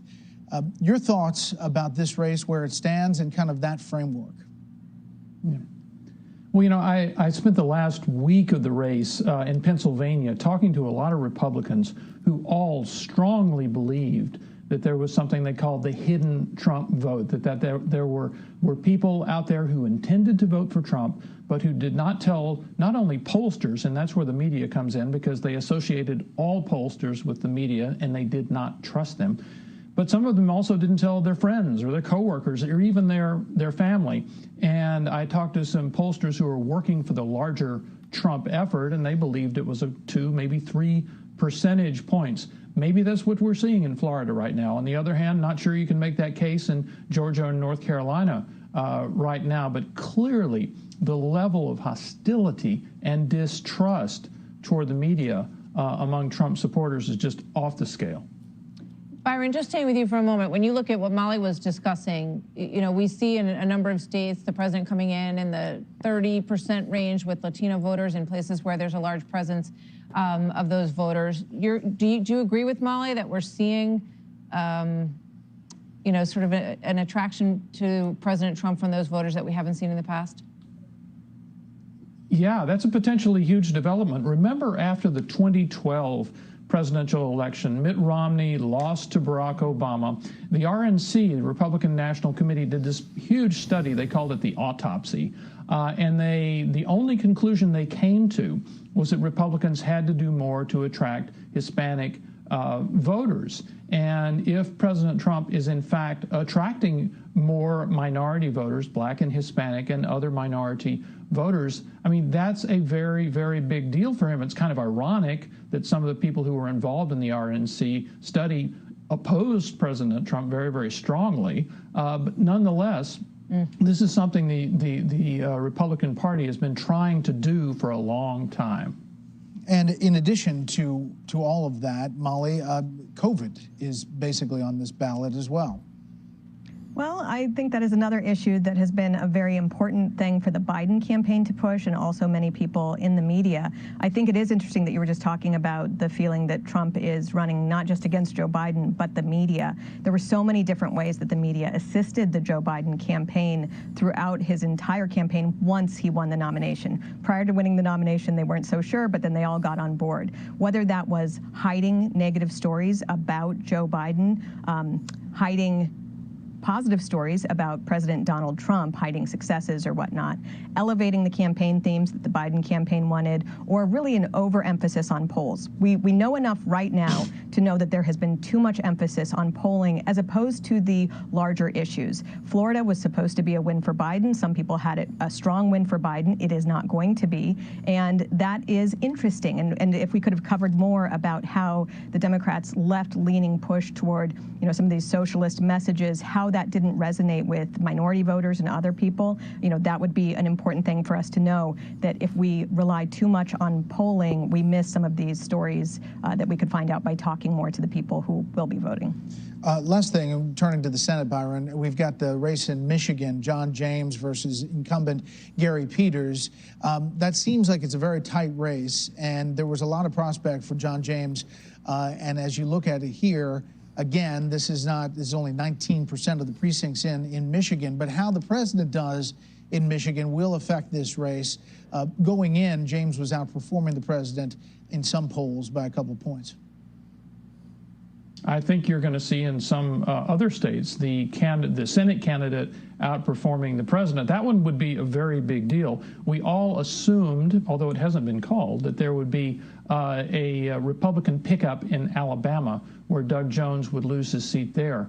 In Michigan, you have a Republican challenging an incumbent Democrat. So Republicans, the way they had looked at this race is they got 53 right now.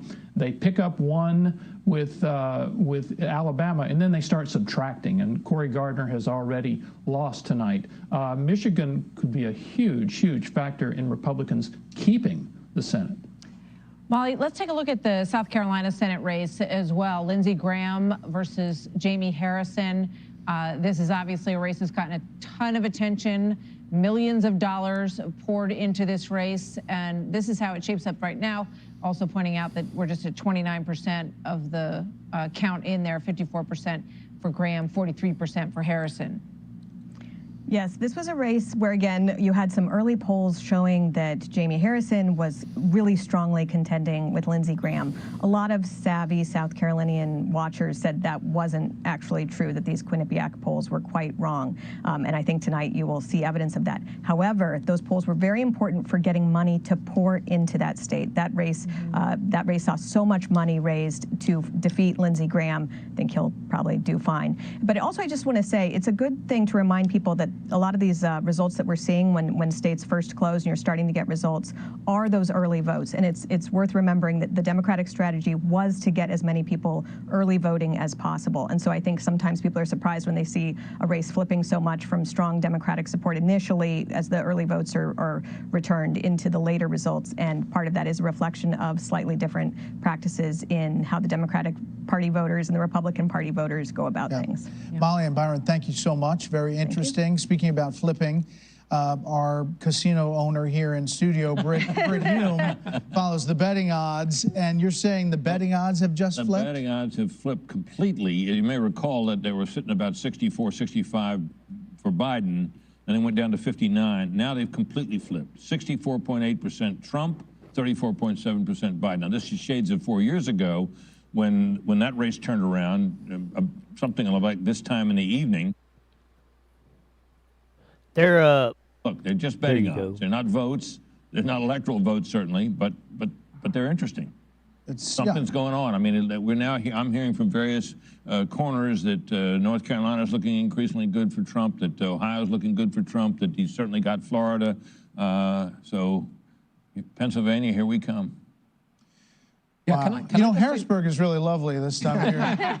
Can I just say that, in fact, nothing surprising has happened tonight. In fact, each team has held the states they were expected to win. They say in a basketball series or a World Series that it really doesn't start until the visiting team wins on the others on the home field. Nobody has lost a home field. I mean, if this night continues the way it is, if Trump is able to hold on to Florida and Georgia and North Carolina, it's going to end up coming down to exactly the states that we thought it was. I will just point out that it was this time 4 years ago where I sat next to you and you turned to me and said, you know, ladies and gentlemen, you should get your head around the possibility that Donald Trump could be the 45th president of the United States. Yes, I did.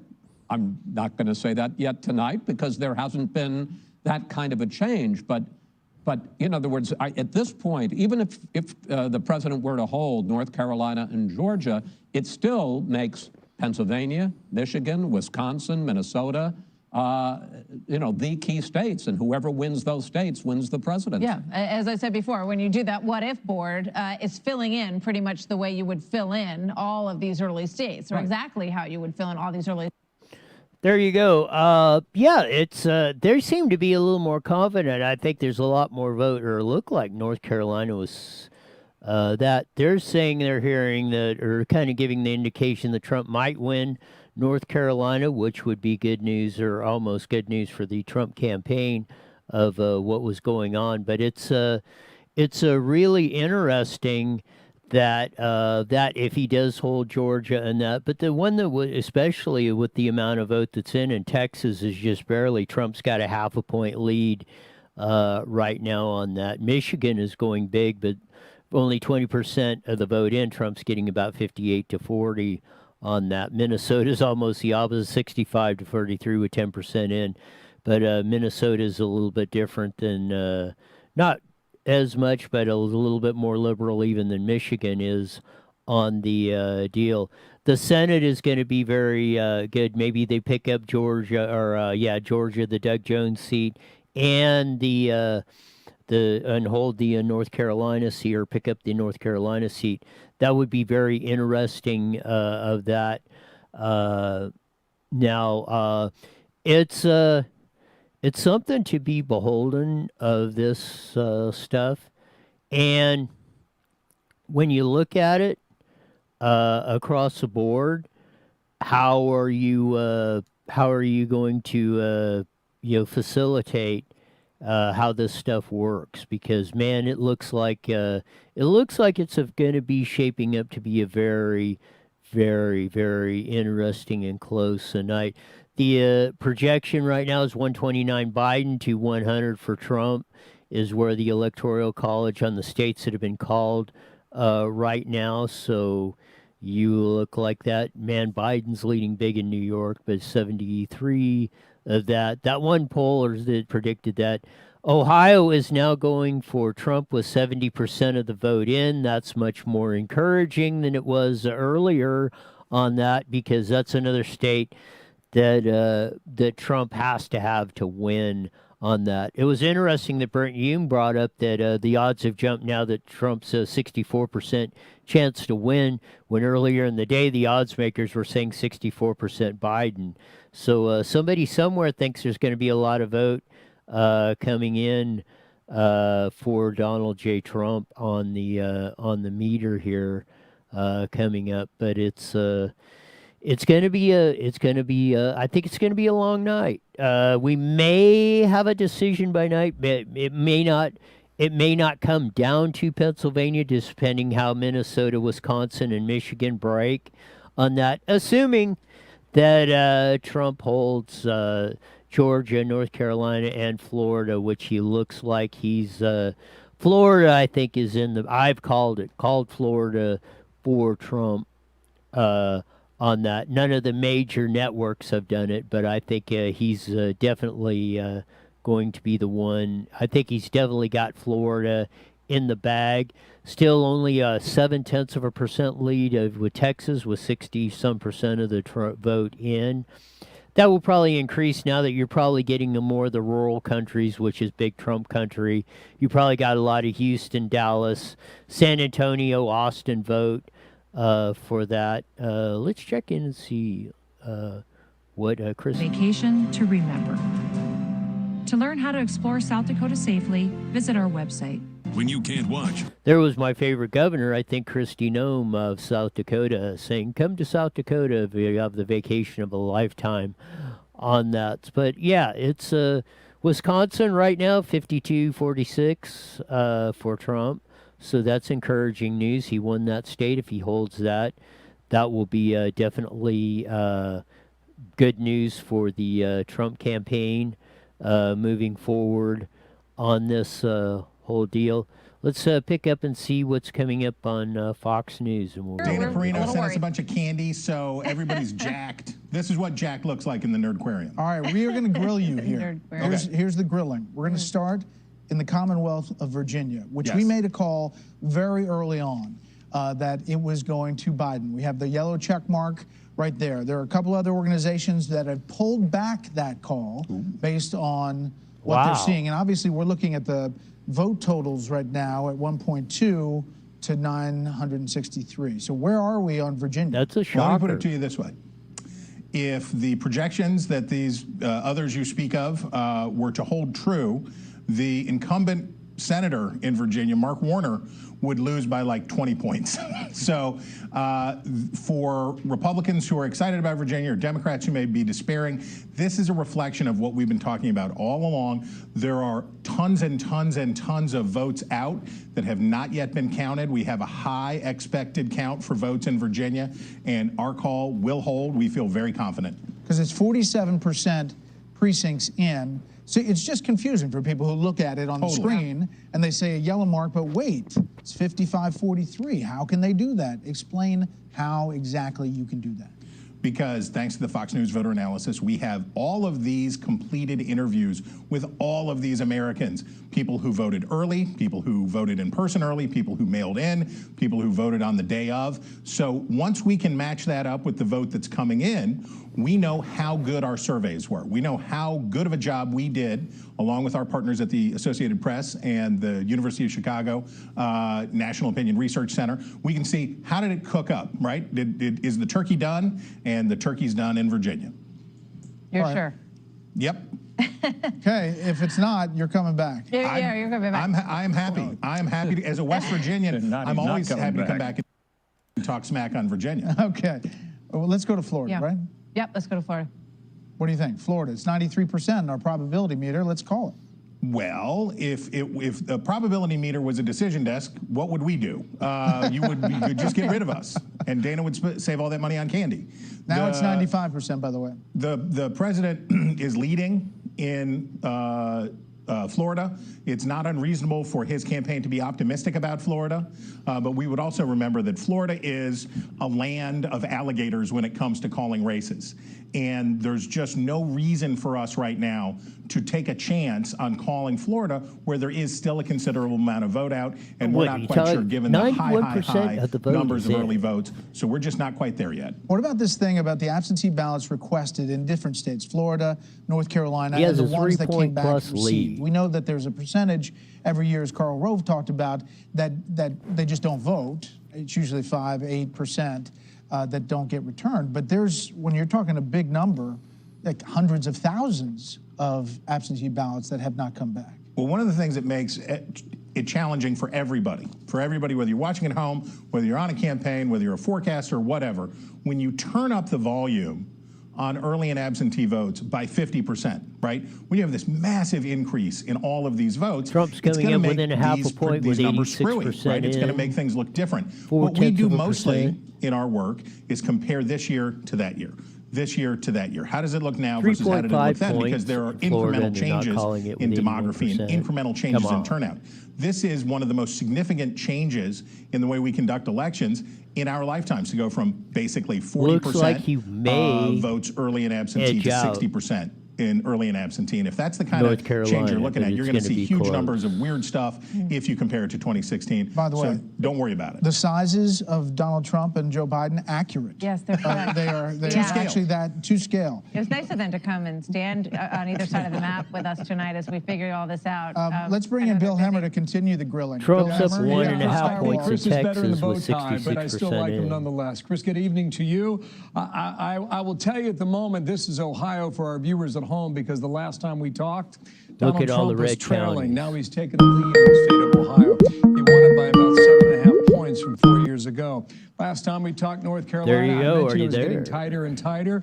Look where the percentages are right now, 0.4%. A raw total of about 20,000 Finally, let me votes tune between this Biden down and Trump. here in a Chris, second. Are you able to tell where the outstanding vote is turn for North the Carolina Fox right News down So because of that. again, this mail vote phenomenon, we're not... Okay, now our... Okay, I'll go the other room. What's that in the background? Well, you can watch it, can't you? No, sorry, I'll get on my... No, ow! No, I'm hearing... So who's that talking in the background? Get on my iPad. Huh. Hello, Dwayne, are you there? Yeah. Let me get in the other room because... Yes, so, it's yes. not conducive to... There, yes, where we're not getting the background commentary going on in there, whatever's going on. So, have not looked at anything other than just moments ago, I was watching Alex Jones' show. They're having live coverage. Not a plug for his show, just happened to be on the iPad. And so the only thing I saw was Biden was winning Illinois, big surprise, Colorado, New York, and everything else was either in play or turning pink. Yes. No, Florida. They're not calling Florida. He's up 3 and over 3 points, and with 91% of the vote in. I don't know how they're doing it. The big news is in Miami-Dade County, Hillary Clinton won Miami-Dade County by 65%. Biden's only getting 55%. Miami-Dade County is 70% black and Hispanic. Black and Hispanics, not only across the country, this is a trend, are breaking from the Democratic Party and voting for Trump. But the opposite, not in as big as percentage, but especially suburban white women all across the country are switching from Trump to Biden by about 2 or 3 or 4 points. And that's puzzling because I don't understand what suburban women are thinking when, look, you don't pull the coach out when you're winning. I don't understand this philosophy of. I think we did. Didn't we discuss this? And I discussed it. I think when you were on the last time. In the 50s and early 60s, women voted more conservatively than men. Now the gap is widening. I think 61% of suburban women are voting for Biden.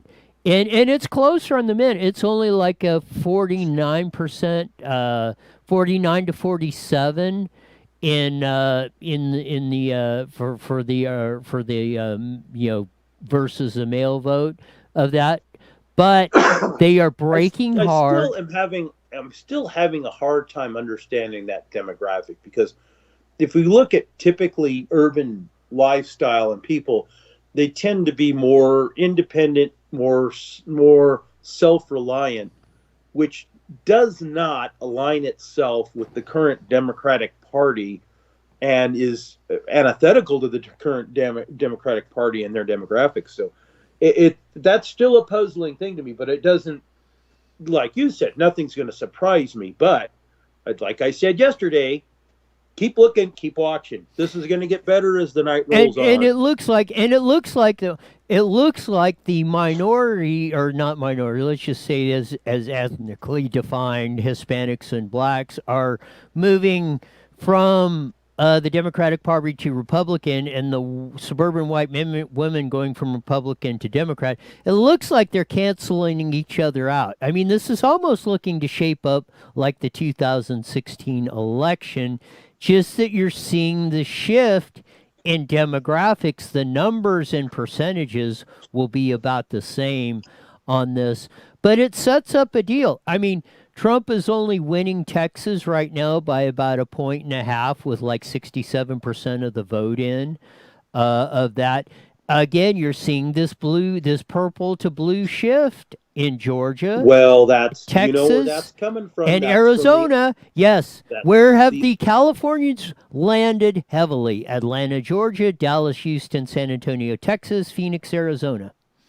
Well, we've got a fair number of them up here, but I will say this. The demographics that I have witnessed moving to my state are largely highly conservative center-right retired people. So retired people look at their fixed income and go, oh, hell no, I don't want any more taxes. That's why they're coming here, because their money can be stretched farther. And not an endorsement for anybody else to come here. Please stay in your state and No, I'm going to say this, and I said it earlier, because Miami-Dade County looks more like demographically like California than, let's say, Wichita, Kansas. Or so let's extrapolate that. You're leading in. I know where you're going. California polls don't end for what, 3 hours? No, 1 hour. We're approaching 7 o'clock, so they'll be closing in an hour. Okay, you'll start seeing this. 30 seconds after the polls close in California, they're gonna give it to Biden immediately. Well, yeah, and I'm pretty sure he's probably going. What I want to see is the difference in percentage that. Correct. That because Hillary won this in 2016, won California by like 63%. She won it by the biggest margin ever. Beat Barack Obama and on down the line. And I mean, we haven't. The last time California voted for a Republican for president was George Poppy Bush in 1988. Correct. So we have been continually to trend heavily Democratic. I want to see if that percentage turns in this election like it did in Miami-Dade County. Because I think you're going to find that. That's the point I was about they're to make. right now saying black males especially black males in Miami-Dade County are voting 40% Trump, which is like almost unheard of percentage. What did Mason say? Mason told you he's going to get the black vote, and he wasn't lying. And when I told you yesterday, you watch. You're not the dark horse in all this was Pennsylvania, right? Because they don't have to even count the ballots till Friday. They get to mail in their ballots Friday, which I'm not even going to get into that. What we're looking at will make Pennsylvania irrelevant. At the end of the night, Pennsylvania it could be. I mean, the Britt Hume was on Fox News, and we were playing earlier before you come on. At the morning, the Vegas odds makers were saying 65% Biden. Now they're saying 65% Trump. So they're figuring he's going. Correct. It looks like, and I would say other than Pennsylvania because of the Philadelphia fraud deal, but I'm pretty confident now Trump's probably going to win practically every. The Electoral College vote is going to look pretty close to that, and I'm going to say the reason why is because the Hispanic vote and black vote is going to cancel out the movement, the opposite direction of the suburban white women of that area. So it's going to be kind of a wash on the deal. But I'm going to say this, and I think Trump's going to win Texas by 4 points or less. Troubling as that may be, we're going to take the win column. Yes, I think what you're. But that's again. Romney won Texas in 2012. Romney won Texas by 12 by like 15 points. Trump only won it by 8. He may only win it by less a half. I'm going to say a half the percentage that he won it in 2020. Same with Arizona. Same with Georgia. And again, I'm going to say it. Watch this whole deal as you see this immigration stuff. You see the cancer of California spreading to these areas and turning these states just like California. You watched it. I watched it. You watch California go from red to purple to starting to trend blue to now like totally deep blue. But what I'm saying is that's what I want to see, especially. I'm not going to care about because we know Biden still, it's not flipped that much. But I want to see if Biden wins California by significantly less percentage like he's losing Miami-Dade County, that shows the cracks in the dike here to possibly turning this thing around. Because, again, as Mason said when he was on last week, his relatives that were staunch Democrats that are voting for Trump, you know what, because they like the opportunity. And that's... Well, it's hard to argue with success. Yeah. And now one disturbing thing I did hear, they're already calling it that we're not going to pick up any seats in the House. The House has already been called, and I said that was looking increasingly very hard, and for a lot of these reasons in that and again, I want to see if we, because we only got 8 seats, a Republican, 46 Democrats in the Congress, and that I'm especially seeing because there's about 3 or 4 close races. I think there's 7 seats in Orange County, but there's 3 or 4 close, and all of them went Democratic in 2018, which was like, from Orange County, which used to be called Red or Reagan country not that long ago, to flipping completely Democratic. I want to see if they start flipping seats back on that, in Orange County and elsewhere in there. That will be a good indication, like I say, of which way, if Californians have had enough, like it seems like the vast majority down, especially down in the deep south of Florida. Well, I'm going to make this prediction this evening. Not only is he going to run away with the electoral vote, he this time is going to get the popular vote. And it's not going to be by 1 or 2 points. I think what you're seeing with the turnaround with the Hispanic and the black vote is finally somebody didn't lie to them. They've been told this garbage by the Democratic Party that they're the only ones that care about them for 5-6 decades. Well, that has been proven to be a lie, and some of the leaders have come out and said, "Hey, wait a second. This man put, the proof's in the pudding.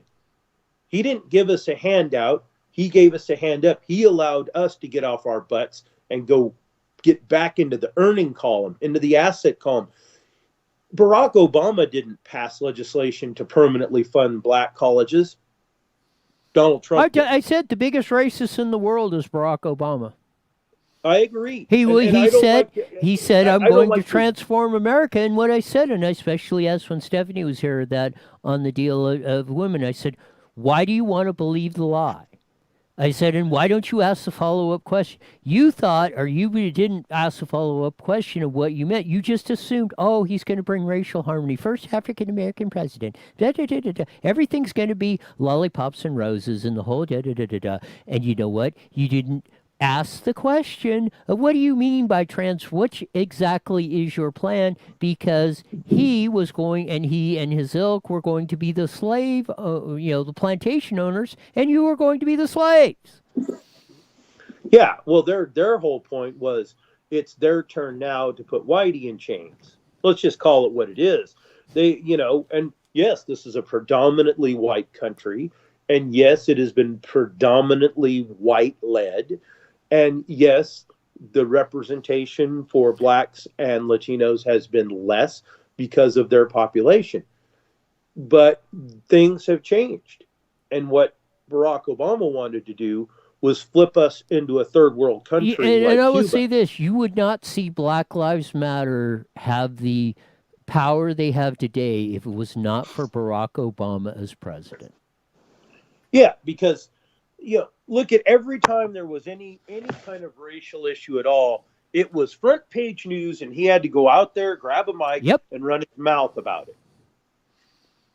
And that's what I'm saying. You look at Black Lives Matter today in 2020 and all the chaos they have caused and the whole Antifa and the whole thing would not have happened if Barack Obama was the only way that happened was because he was president and allowed exactly what you're talking about.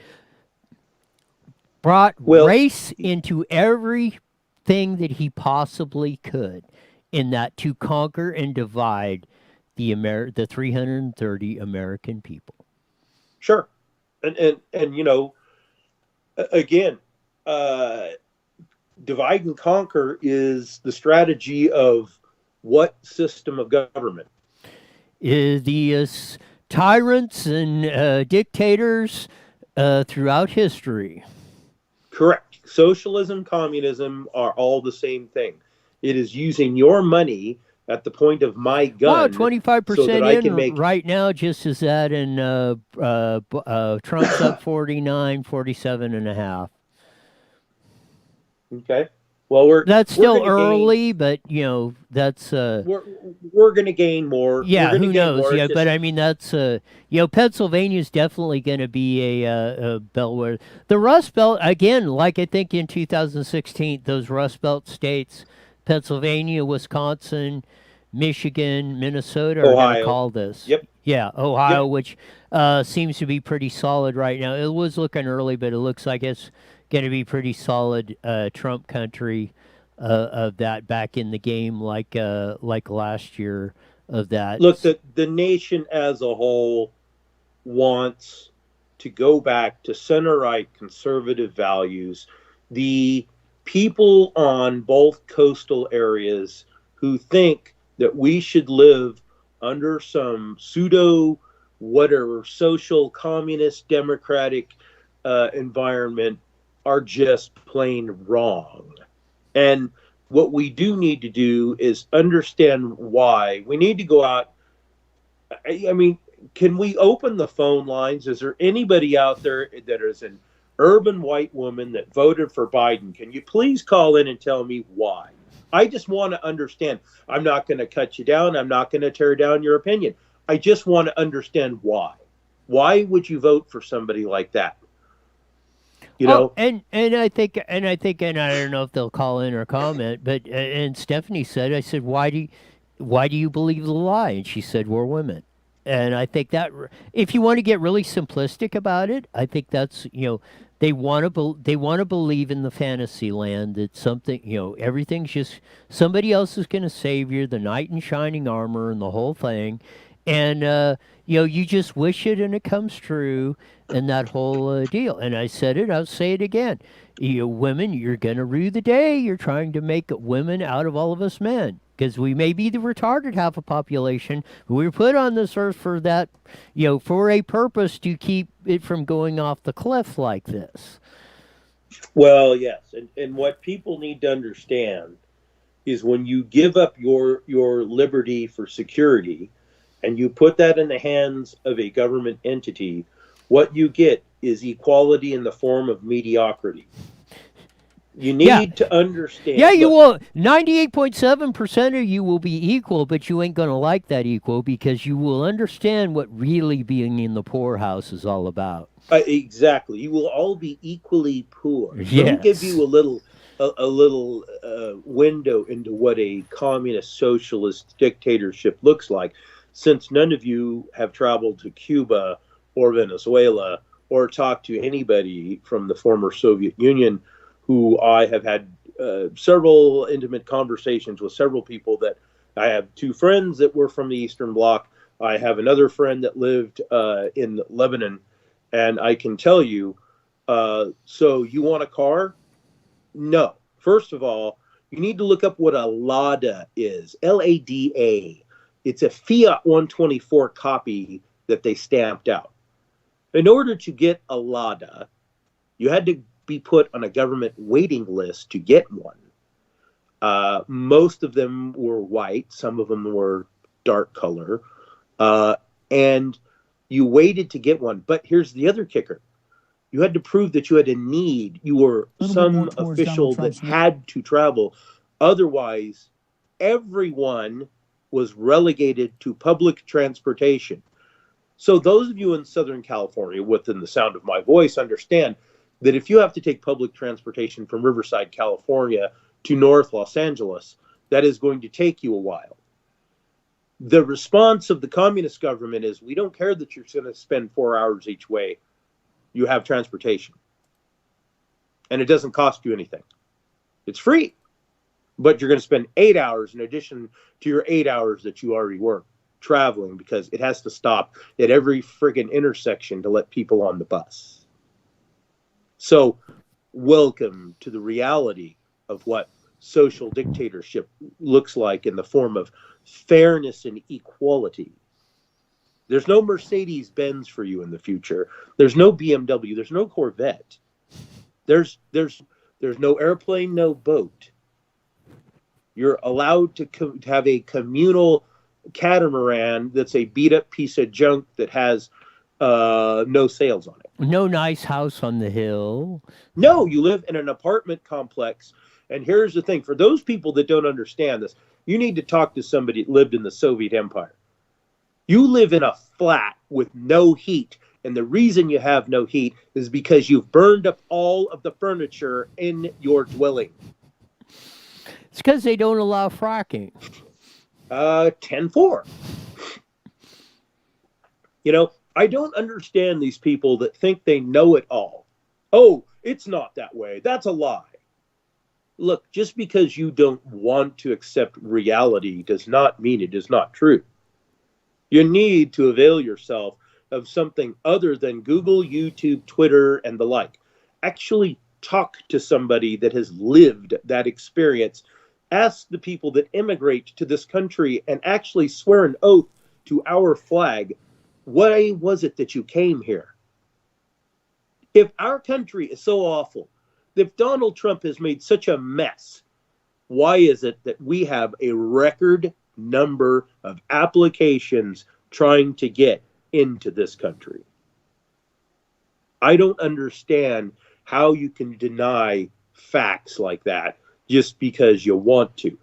One of the things that's been most disturbing watching these several previous months is the out and out complete and utter lack of honesty coming from, in some cases, both sides, actually, but mostly from the hive mind media and the leftist cabal that wants everybody to think a certain way. When you watch the debates and President Trump brings up Hunter Biden's laptop, that's 90% of the vote in North Carolina. Trump's got a half a point in lead, 49 or 6 point and 49-1 to 49-7. Well, it's going to grow. What you're seeing, I think, is more like I said. As the vote totals come in, you're going to see more people going Trump. It's going to be a landslide. It's going to be a victory that is unequivocal. Let's see what Fox News can say on this. What's interesting to me is it's a handful of counties. Mecklenburg, which is Charlotte, and Wake, which is Raleigh, and Greensboro, which is surprisingly enough Greensboro. They're sort of mostly all in. And what was happening is that a handful of counties, Union and Johnston were the biggest ones, and then there are Franklin, Granville, and Caswell. They're just going through counties. some of the stuff. They hadn't Rose going through where the votes in. Union County, which is just to the east of Charlotte.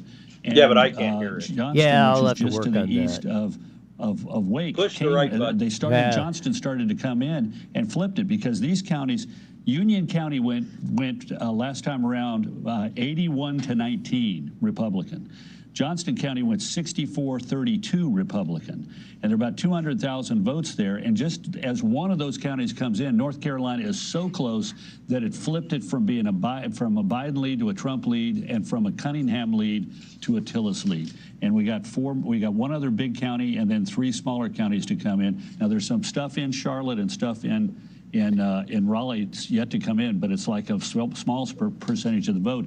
This is going to be tight as a tick, and we're going to literally be waiting here for all these little places you've never. There's a county, Perkins, 63-39. As before, I'm going to predict that they're going to reluctantly 34 in 2016. Because they don't over on the Atlantic Ocean, small county, we haven't heard anything from that county. So. The big city versus the little counties and a couple of mid-sized counties, it's going to be a long night.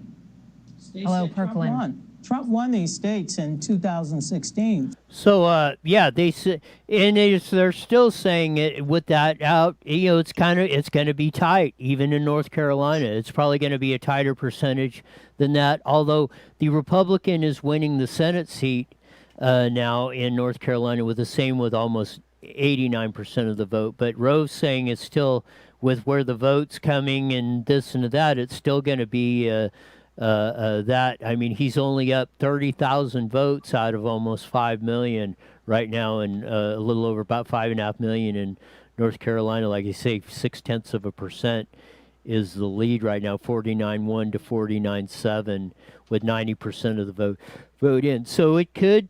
It's still within the realm of possibility that it could flip to Biden's way on that. It's not out of the question yet. So we'll see. I don't think. What do you? Okay, I think probably in the end it's still going to be a Trump victory in North Carolina, but I think it's going to be by less percentage. I think a lot of the places he's going to win by less percentage. That because these.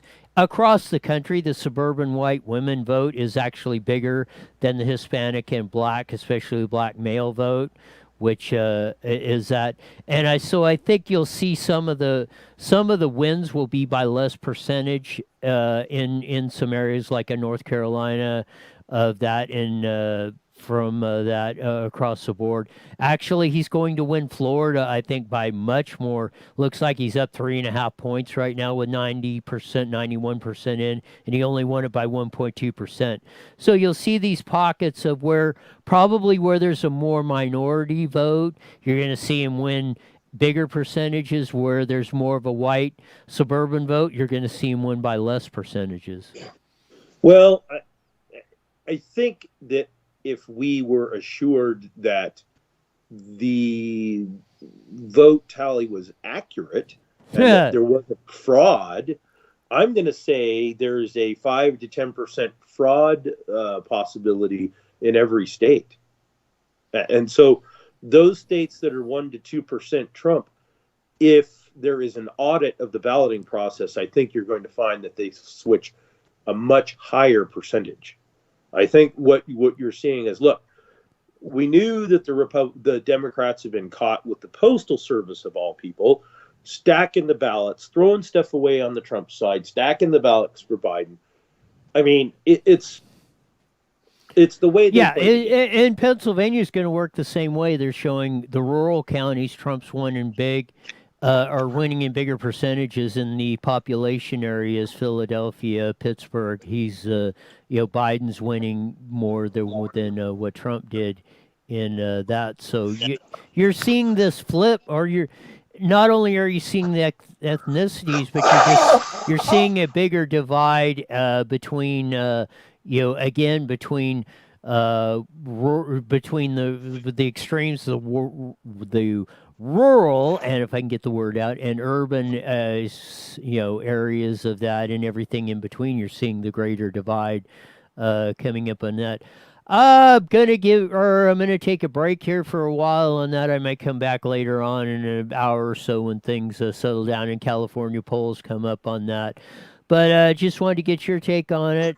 For a couple of times I was thinking, well, Biden was up in North Carolina and Ohio, but that seems to be turning around. But North Carolina is going to be key, and if Trump holds the lead he has now, he's at least on the downhill slide, I think, to winning the second term as president of the United States. I think it's good. It's going to happen, and I think that I look to some really good things happening for the second term. I hope that one of the things that comes out of this is that we expose the voter fraud and come up with a more accurate way. I heard in a couple of states that pollsters refused to allow Republicans in to look at the vote count, yet they allowed Democrats. That's the kind of thing that shouldn't be allowed. Anyone should be allowed to go into the counting room and look at the count and supervise it. That's your duty, but you're right. And I think that needs to be enforced. But again, it's all part of the muddiness that is today's campaign world when you have dishonest people that don't stand a chance in hell of winning anything. But, to me, that Biden's even this close shows how deep the corruption really is on the vote count. So that's something I think that needs to be fixed. I think this really shows the shifting trends in the electorate in the United States, which is going to be very interesting as we go forward. Thanks for joining us on this. We're going to bail out for Newswire on this set. We might be back maybe in an hour and a half or so after California closes and things get a little more clear, or one way or the other. Maybe they'll finally make a call on North Carolina, because that's going to be key, and then it's the other states that are going on that. But it looks like it's shaping up to be a long night on election night, November. We'll see you back here in a little while for that. So we're going to end this broadcast until then. So see ya. Take care.